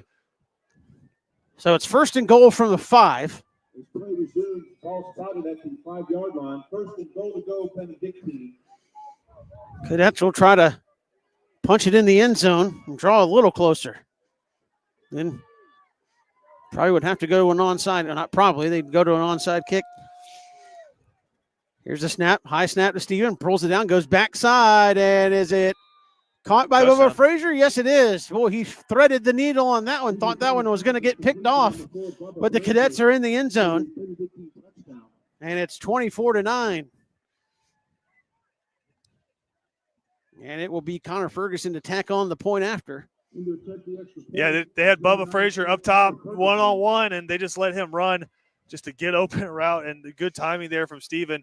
Bubba acted like he was going to slant inside, kind of shook the DB and cut hard back towards the sideline. And Steven had the football waiting on him. That was a great play call and just a way to use your best wide receiver. Out of the hold of Robert Leonard. The kick from Connor Ferguson is up, and it is good. 24-10. We'll step aside one more time here on WatchBCSports.com. At Benedictine alumni-owned Stacked Firewood Delivery, we're all about the best premium firewood, conveniently delivered in manageable stacks at the right price. We're talking kiln-dried, pest-free firewood. You see, our custom stack is equal to about 10 fires. Choose oak, cherry, hickory, or mixed hardwoods. Stacked Firewood Delivery. Go to stackedwood.com. That's stackedwood.com. Welcome back here to Blessed Trinity. And now, what's normally the Danny Britt special when it's a moment of surprise, now everybody in the stadium knows you got an onside kick this one right here. And Blessed Trinity's got their hands teamed down, just one man back deep. They got J.D. Daniels. They're all everything sophomore there. And you have one of the best kickers in the state here in Connor Ferguson. Do you try to go traditional onside where you're just trying to put it on the ground and have it bounce around, or do you try to pooch it over the top and go get it? That's what Danny's talking to him about right now. Well, it's cold. Do you go what the new approach has been at times where you just pick a guy and say, I'm kicking it as hard as I can at you. It's cold. You're not going to hang on to it. He's got a tee. You also see sometimes, too, where they'll just put the ball flat on the ground and kick it until it spins. So they got Pitts. They got Davis, who's had a good night for Blessed Trinity, up on that front line. Well, the way he's going back, this is going to be deep. Maybe try to hang one up. Here he comes, Connor. He's going to pooch it over that back line, and it's going to drop. And it's rolling around and going to be picked up back at the 22 by number 1 for Blessed Trinity. That's going to be my roster back, Chase Malloy. I think that was by design, Kevin. I think with 6:32 left, it was, hey, if we can still win, great, but let's go play defense one more time. You get 3 timeouts. Obviously, if they get a first down, you'd have to start using them. Right. I think you're going to try to get them 3 and out here. And if you're Blessed Trinity, I can't dare imagine you're going to throw the football. I mean, it's been very successful when you have. So here we go. Twin receivers out here to the left, an H-back and a tight end to the right. They'll motion the H-back here to the left. Here's the snap. They'll give it to Pitts coming back near side. He busts a big one, and that's going to be a first down on first down. And they might mark him a half yard short. Nope, they're going to give it to him. So kind of best case, worst case there. You're really kind of right back where you started. Only things clock's running right now. Yeah, just another counter play right there. But you got, like I said, this. If you they pick up a first down here, that's when you're going to start using them.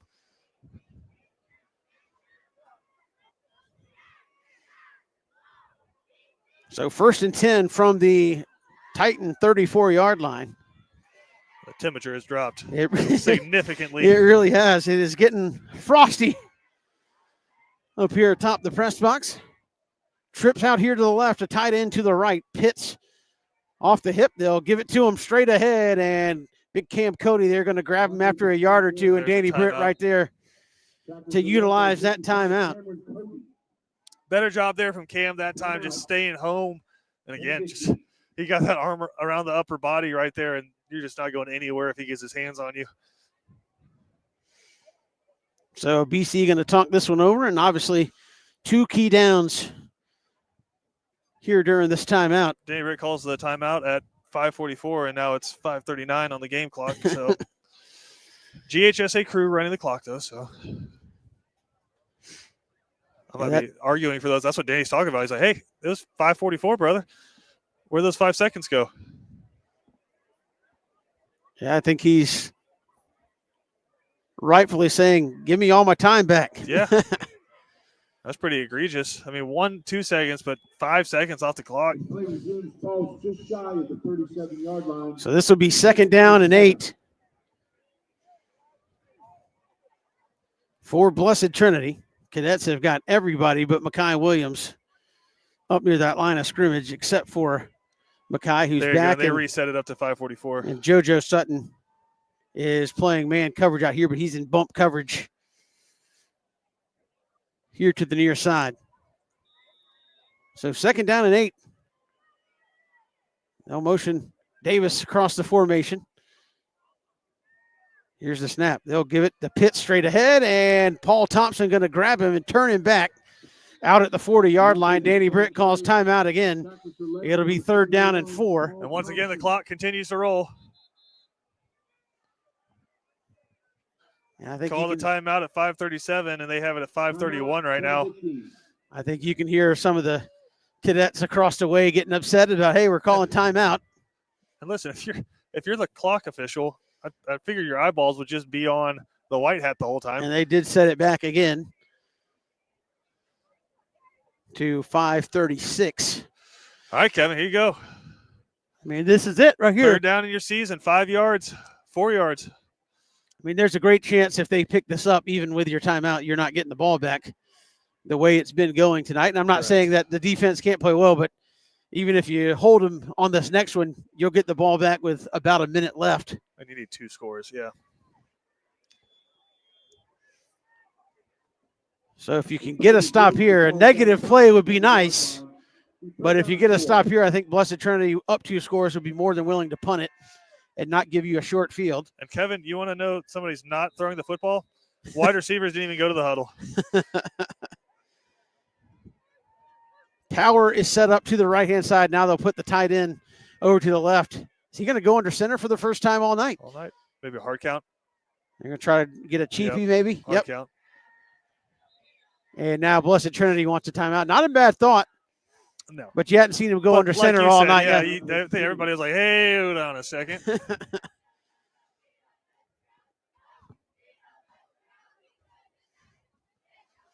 So Blessed Trinity will talk it over. If you're Blessed Trinity, you're not so worried about running the clock here as you are about just picking up the first down. So guarantee you they're going to their best 5-yard play right here. So if you're BC, you can't completely overcommit to stopping the run. You just have to play third down defense. I think the question is, if it's 4th and 1, would Blessed Trinity dare go for it just to try to ice it away, or would they just go ahead and punt it? I think you punt it because BC has shown a propensity for getting in your backfield tonight, and also you're still up 2 scores. 40-yard line, 3rd down and 4. So here we go. Goodman in a shotgun. No wide receivers here. Everybody's kind of bunched in tight. You've seen this out of BC a lot, kind of a similar formation. Here's the give. They're going to run a little jet sweep. Flying down. BC coming to get it. Nice open field tackle. Wyatt Estabrook from his safety spot.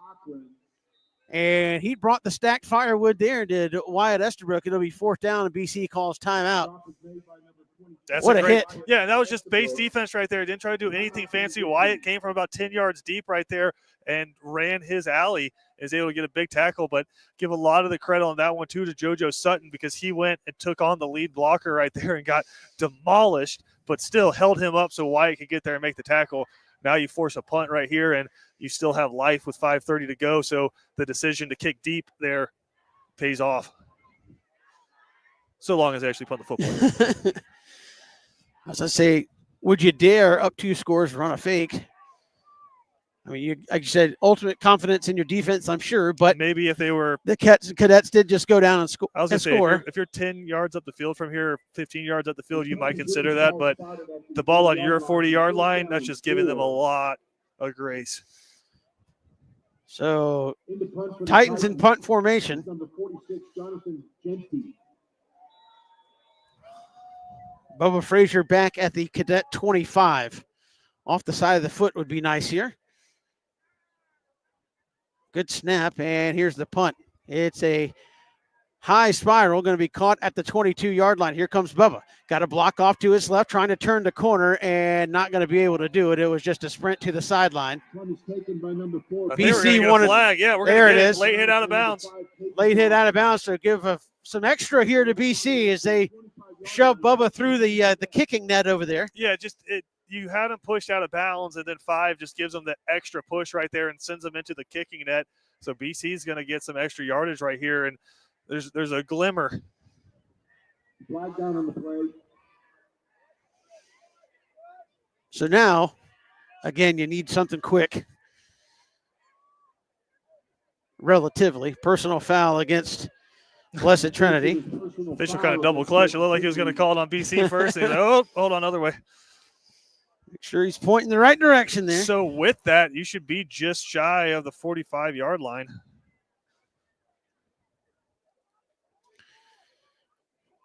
We'll see where they spot the ball here. Just across the 40 to the 41. Interesting. 1st and 10, Benedictine. From where they had the ball marked, that's only 11 yards, but who am I to argue? Well, they went out of their bounds back at like the 23, so they're 22, so that may actually be the full 15 there. So 5:17 to go. Stephen Cannon brings the offense out. Jack Gainham soloed up top. You got 2 receivers here to the bottom of the formation. Here's the snap. Cannon Good looking. pass, bro. Got all kinds of time. Winds up, throws it over the middle, has a man, and it is incomplete. Almost intercepted as well. And Mekhi Williams hits the turf hard, and he stays down. And now he's going to get up. Yeah, you had him coming on a long post route over the middle, and good job by the safety just staying deep right there. But if Steven leads him a little bit more towards the sideline than upfield, I think Mekhi can run underneath that. But still, good play call there on 1st down. But usually you let the receiver run off the field after that one, but they're going to send Mackay back and say, hey, we got 5 minutes left, man. Twins either side here on 2nd and 10. Cannon, straight drop, going to have to step up in the pocket. He's flush looking, going to wind up, throw over the middle, and it is caught. And with the ball out late, he should be down. I think BC got it anyway, but. Yeah, at the 49-yard line of Blessed Trinity, that should be enough for a first down. I mean, everybody was on the ground, and then when he came up, I think Blessed Trinity's wanting to say that he dropped it. No, he had it all the way to the ground, and then they kind of ripped it out of his hands. But good job by Steven. Another free rusher coming out the side. He steps up in the pocket. Then Mackay, good job just finding a hole and made himself big. Now the question is this 3rd down or is it a first down? If it is a completion, it's going to be 3rd and 1. Yeah, 3rd down and 1. Oh, they give him a first down. Ugh. Okay. We'll take it. You needed to get to the 49, and we're kind of sitting right there just across the 50. So I think it should be 3rd and about a half a yard, but they're just going to go ahead and give it to him. Clock rolling. BC's going to have to hurry here. And they are taking a while getting lined up. And Karan Hall in the game, just trying to get some receivers a breath here. Karan 6'4", sophomore. Here's the snap. Cannon looking. Oh, somebody came free. He throws it away. Oh, almost intercepted. He was just trying to get rid of it. Yeah, BC's right tackle just got pancaked on a bull rush. As right now, you're going with 4 receivers out in the route, and you're leaving your right tackle one-on-one with just a dominant defensive end who knows you're passing the football, just not overly a recipe for success. So it'll be 2nd down and 10 here for BC just across midfield. Cannon checks with his receivers. Blessed Trinity jumping around on that defensive front. Here's the snap. Steven looking. He'll roll here to the near side, and he's going to tuck it, and he'll turn it up. Have the first down, 35. They kind of let him get 5 more yards there. Yeah, it's a tough situation. Oh, they're going to say he stepped out at the 40. I thought goodness. he was all the way up closer to the 35. It's going to be 3rd down and 1. Yeah, it's a tough situation there to be in if you're the defender running after the quarterback on the sideline, because if he does step out of bounds and you clean him out, that's going to be another 15 yards. So you just kind of have to escort him out of bounds. So 3rd down and 1. They didn't get the first down. They need to get to the 39. Out of a pistol, here's the snap. They'll give it to Stanley Smart. Oh, and they didn't get the first down. It's going to be 4th down and 1. And again, I know you want the first down to stop the clock, but I don't know how that helps you there. And Stanley's hurt. Off to number 12, Stanley Smart Jr. Tackles are led. And now the clock continues to run. It doesn't matter with the clock right now, Kevin. You have to focus everything you can on getting this yard and a half. Yeah, it's outside the 40. You need the 39, so it is a full yard, probably closer to 2. Give the ball to Bubba Frazier and say, go off tackle, man. Bubba's in the I formation with Larson Little. Everybody's up tight here. And they're going to put Steven Cannon ahead. He's got the first down at the 38. Hey, how about that? Your quarterback coming off of a hurt shoulder, and he's willing to put his head in there like that. That ought to fire some people up. So BC Brothers moving the chains, first down. And now clock is running again. Cadets have got to go. Twins up top. 1 receiver here to the bottom of the formation. Here's the snap. Cannon looking. Oh, he has a double move from Bubba. Oh, and he falls down. He slipped. They had Bubba doing a double move in the middle of the field. He was trying to wait on that, and it just didn't materialize. It's too long. You know that these guys are getting after you, and they eventually crash the pocket. That's just too long. 2nd down and about 17. 2nd down and 18. And now you've put yourself in a pickle as if you weren't in one already. Yeah. But clock rolls inside 3 minutes now. BC's got to get somebody else on the line. They're not lined up. And here's the snap. Cannon looking. He's going to step up in the pocket here near side. Going to throw it short underneath, caught and out of bounds. Mackay Williams at the 28. That might actually be enough for a first down. Oh, no, they're going to say 3rd and short. I thought he had it. The near side official marked him back at the 29. So it'll be 3rd down and 1. The clock has stopped, though. BC fortunate they didn't get a penalty right there because they had too many men in the backfield. You've got Larson Little in at running back. Stack receivers here either side on 3rd and 1. Cannon looking. He'll scramble here to the near side. Got to throw it up and over the head of Jack Gannon. I think Jack was out of bounds anyway. He had been worked out of bounds, so can't touch it. And now here it is again, another 4th and 1. Yeah, last time you went heavy with your quarterback. And you just got to get a yard. They bring Bubba in at the tail of the I formation. He is way back there deep. You try to gap him right here by going off tackle because they have everybody inside. Here's a snap. Cannon going to go ahead. Yep, the Larson Little push, I think, got him. Boy, the far side official is running backwards. I think Blessed Trinity thinks they stopped it. I think the near side official is going to give it to him. Well, the near side official is at the 29. If that's the case, he didn't get it. The far side official is a little farther up. That should be a 1st down. If they mark it correctly, but the near side official just put it on the 29. If that's the case, that ain't a 1st down. That's it. He needs the 28 from the sticks on the other side. They put the ball at the 29. Yeah, it's a 1st down. Blessed Trinity, they held. Ball game.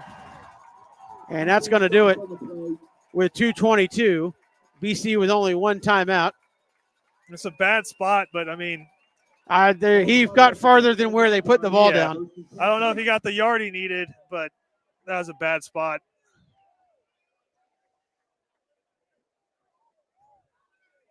Okay, it's just been one of those games. Every bounce that you need has gone Blessed Trinity's way. A 3rd and 15 converted off a tipped pass that just hung up in the air. You decide to punt the football, and you end up just after the return, it nets you about 10 yards, and a couple plays later, they put the ball in the end zone. It's just the field has felt slanted all night. So here is the snap to give to Pitts, and that's straight ahead. Nice tackle. Monte Pitts on the carry. That was Cam Cody. A gain of 4, though. Again, the Cadets with just 1 timeout. Gain of about 4. Brings the ball up to the 34-yard line. 2nd down and 5. Bottom line, you give up a 1st down here. That's going to do it for sure. You won't get the ball back. I was going to say, I think any way you do the math right here, there's just not enough time. If they run the ball 3 times, even if you get the ball back, there's just not enough time to do anything. So 2nd down and 6. That said, they're still going out of the shotgun. They're going to take this thing all the way down. And here's the snap. They'll give it to Pitts. He'll go straight ahead into the arms of Cam Cody. And another pile driver from Isaiah Jones. And so by the time they snap this one, we're going to be at about 50 seconds. And the Cadets with just 1 more timeout. Yeah, no timeouts. Oh, no timeouts. Yep. Excuse me. That is correct. So they'll have snap it again. And punt it with 10 seconds or so. And just mathematically, there's no way to get the ball in the end zone with that short amount of time. Not twice, anyway. No. And Blessed Trinity still got 2, so wouldn't be surprised if they run it all the way down and call timeout. And I think that's what they're going to do. And they'll call timeout with 52 seconds. And then they'll probably kneel on it, let it run all the way down, call timeout again. And really what their coaches are hoping here, and I've seen that plenty of games. It's not just because we're here, but it's one of those where if you run the right play, maybe you don't spot the ball for 4 or 5 extra seconds, and then you don't even punt the football. Just snap it to the quarterback in the shotgun, have him just kind of stutter step. Kneel. No, but I'm saying even if it's a 3-second play at 49, they may not spot the ball for 8 seconds and just let it run out. I'm not saying I'm saying that with the full realization that happens at every football stadium we've been to. It's not hey, why are you doing it? When you get down into a situation like this, sometimes you're like, hey, let's avoid an injury. And so 52 seconds here on 3rd down and about 6 for Blessed Trinity. They'll overload the right side of the formation. Cadets have everybody up close. They'll give it to Pitts. He'll go off the right side, and They'll turn him around about a yard short. And as you mentioned, Kevin, they're not going to spot this ball in time for it to matter. The 40-second play clock magically does not start, and that will be it. So they're not going to started. Yeah, they're not going to make them snap it with 32 seconds. So the cadet season will come to an end here in Roswell, Georgia against Blessed Trinity. And again, a season of nothing but turmoil and tribulation ends in the third round. And again, you're talking about hurricane outs, game cancellations, move, all kind of stuff happened to this cadets team here in 2024.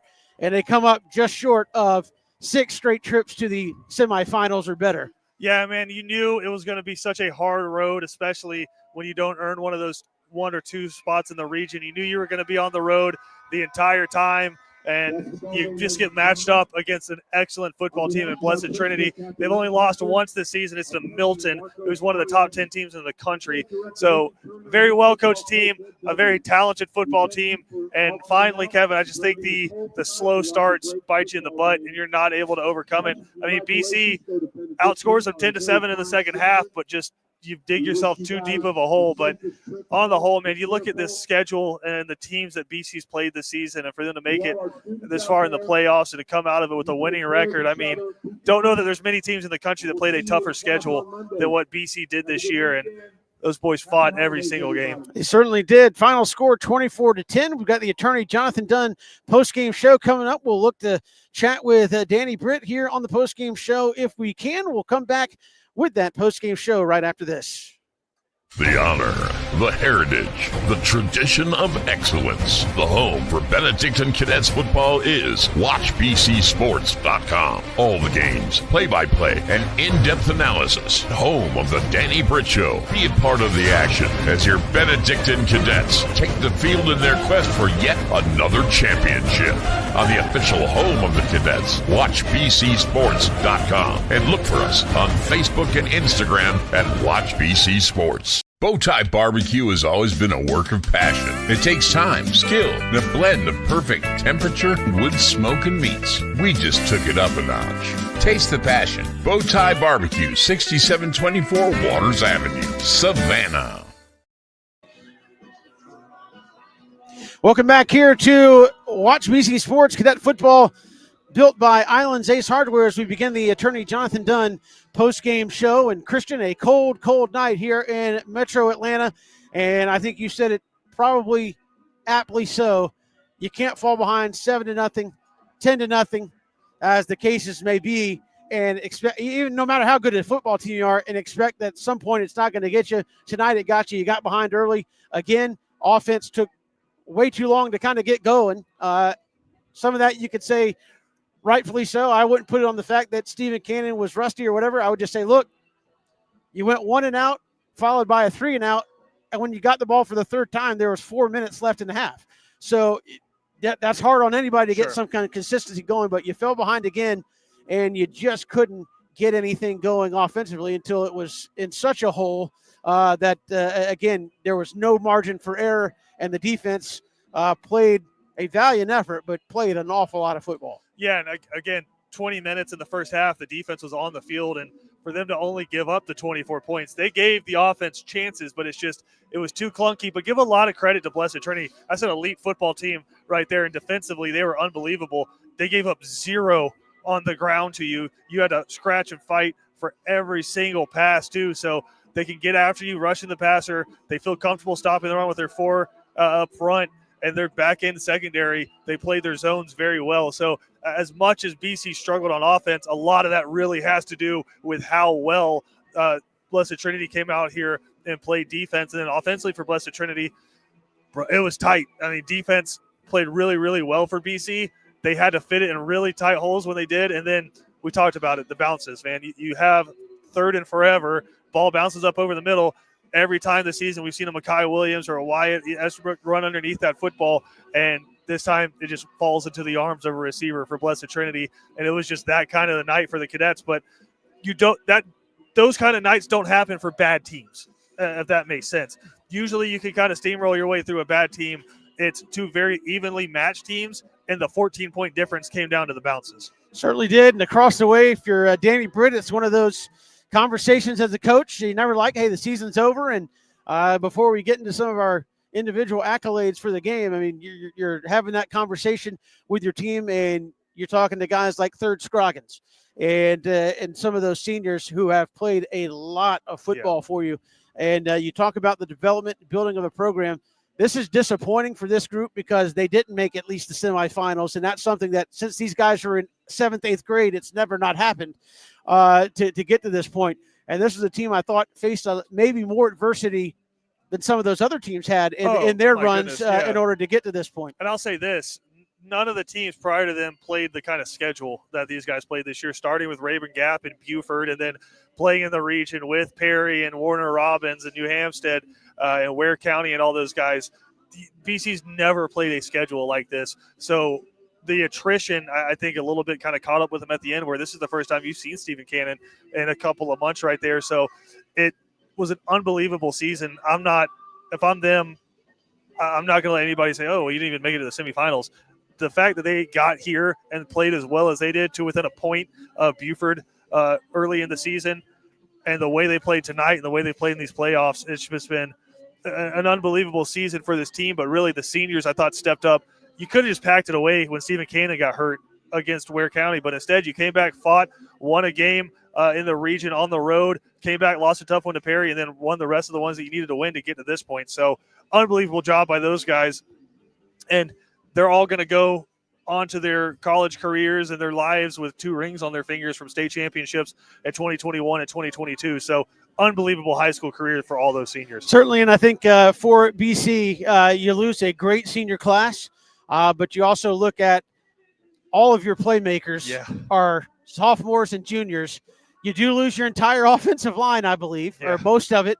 And defensively, you lose some guys up front that are just tough to replace. Most of your secondary will be back. Losing Zach Maxwell is going to be a big loss, but guys like Isaiah Jones and some others that have really stepped up here in 2024, I think Ron Mallards and some of those guys on offense, some of those guys on defense that have played well down the stretch, you really got a lot to look forward to. Yeah, so many underclassmen and so many juniors that are going to be massive for this team next year. You start with Stephen Cannon, Bubba Frazier. That connection's coming back. Josh Washington's coming back.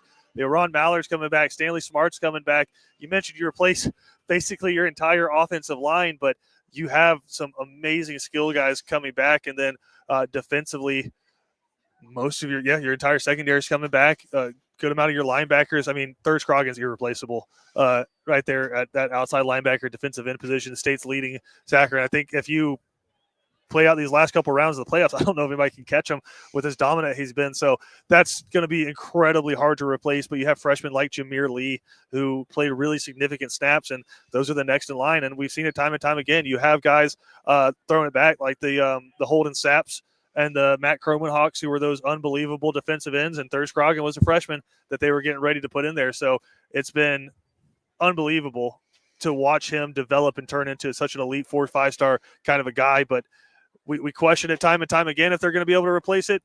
And they do it every single year. So I'm excited to see who that next guy is. And we have Coach Danny Britt, who's made his way up here from the field, had to walk outside the stadium to come up here and join us high atop the press box. And again, Coach, a cold night here in Atlanta, and Christian and I were kind of talking about it. And for weeks, you've been telling us we've got to get off to a hot start, and that kind of bit you again tonight. Yeah, we just haven't done it, and obviously didn't do it tonight. We just couldn't move the ball, and I think looking back on it, we should have realized things were moving a little fast for Steven a little bit. But, what you going to do? And he finally, started catching up a little bit in the second half. But we've got to be able to stop them. And, we got to start better than we have really all year, to be honest with you. And again, that's tough to gotten a hole too tough to overcome. Speak to that defense, though, Coach. Really, I think if you were to draw it up, they played about 19 or 20 minutes in that first half. I think you guys ran 9 or 10 offensive plays, and that's tough no matter who you're playing. Yeah, I thought we played really hard defensively, and we're playing, well. I mean, we gave up some things, but you can't play that many snaps and expect to be able to stop them. Not a good football team, a very well coached football team, but so that's just the way it went down. Coach, I know the last games of the year are always emotional. It's kind of bittersweet. You have some great players you had to say goodbye to, but Christian and I said, hey, all your seniors leaving with 2 rings on their hands. It's disappointing in that this is the first year they've never not made it to at least the semifinals. But speak about this group of seniors that played for the last time for BC. Yeah, I told them I was very, very, very proud of them, loved them. And even though it hurts right now, they're going to look back and go, wow, what an incredible run. Obviously, 2 state championships, a semifinals, a quarterfinals, played in some really, really big games and big moments. So super proud of them. And I know I know they're hurting now, and I hate it for them. We do it so long, as adults, we know how to kind of handle it a little better, but they're hurting, but they'll wake up a few days from now and go, wow, this was a great experience. Coach, do the fans, and you talked about the players, do the players right now even understand how hard what they've done is to just have that level of excellence and just say, hey, we're going to be there and make a run 3, 4, 5 weeks every year in the postseason and go compete for it, and just how hard it is to do what you guys have been doing? No, I don't think they do because it's just happened, right? And we do, and we certainly now understand when you can't get one of those top spots and you have to be on the road all the time, how hard that is. So it's just hard to do it, and to expect to have it every single year is a little bit crazy.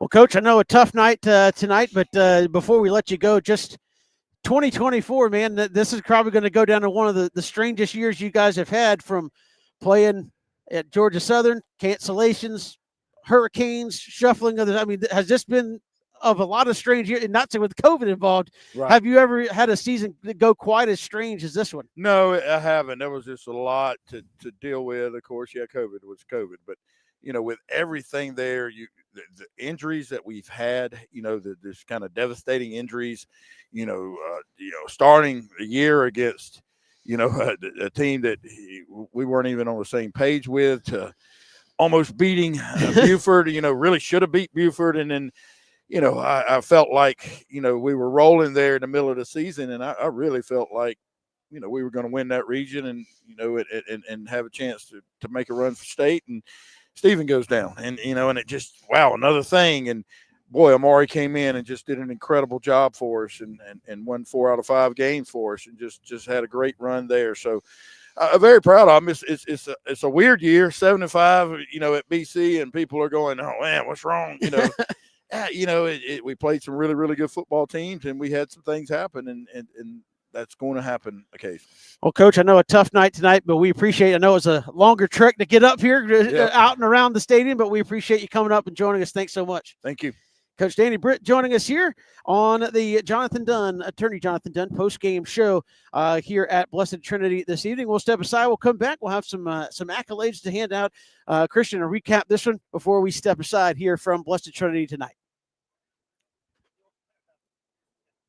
Ace Hardware is celebrating 100 years of helpful, and Island's Ace Hardware is Savannah's own. 318 Johnny Mercer Boulevard in Wilmington Island. They're our hometown, locally owned Ace Hardware. From A to Z, they've got it all to help you get things done. Island's Ace Hardware is a proud BC sponsor. Ace is the place with the helpful hardware, folks.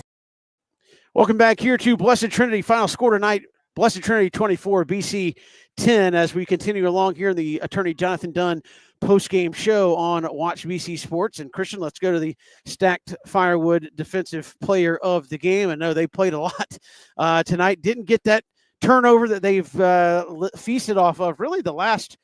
I know we talked about Southwest DeKalb and last week, but really you go back to New Hampstead and some of those last games, they have feasted defensively. Didn't get that big turnover tonight, but who do you got for the stacked firewood defensive player of the game? I think it's Cam Cody.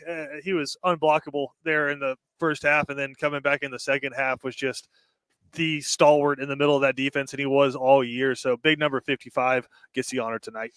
All right, so Cam Cody, has played great all year long, and as the season went along, kind of as we've seen with Danny Britt, you put your ballers out there where you need them to make plays, and Cam came in the last 2 or 3 weeks and played some tight end, some extra tackle, if you will, and helped out in the run game. Let's go to our Cool Vibes Pizza player of the game for tonight. We go with Bubba Frazier. I mean, just he got wide open on a few plays, and it was just barely hit or miss, and then he actually saved an interception on one play by turning into a defensive back and knocking it out of the defender's hands, and caught a touchdown and was open for a few more, picked up some big first downs for the Cadets, and really was the spark for the offense all night. So number 4, he's been the guy all year, and he's the cool vibes player of the game tonight. So that's Bubba Frazier. That'll do it for us here on Watch BC Sports for football. May have some other stuff coming down the pipe for you as well as the Cadets, as you heard Danny Britt say, 7-5.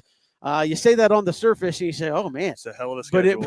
But it really was a good ride here for this team. And again, I was talking to some folks, and they thought this might have been the game. If you could get by this game, really could do some great things the rest of the way. And again, give Blessed Trinity all the credit. I mean, they executed their offense, they executed their game plan, and they did what championship contending teams do, and that's exactly what they've been year in, year out at the 3A level. They moved up to 4A and would not be surprised if they're in Mercedes-Benz in a couple of weeks trying 100%. To win another one. So it's a good squad they ran up against tonight, and just came up a little bit short. Again, I want to thank Islands Ace Hardware for being with us all season long.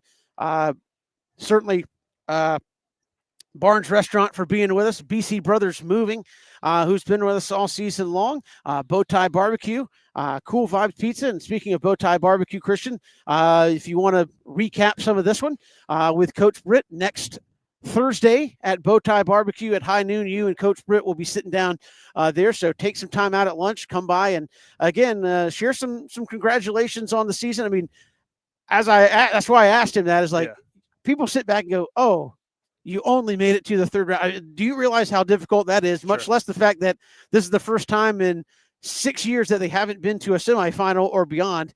It is difficult to do that, and it just came up a little bit short tonight finally. Yeah, and again, it felt like the war of attrition, and you ran up against a team that you just could not stumble against, and BC stumbled in the first half, and that's the 14-point difference right there. So that'll do it. He's Christian Gokel. I'm Kevin Thomas. Thanks so much for being with us on Watch BC Sports. Bowtie Barbecue on Thursday with Christian Gokel. Look forward to seeing you then.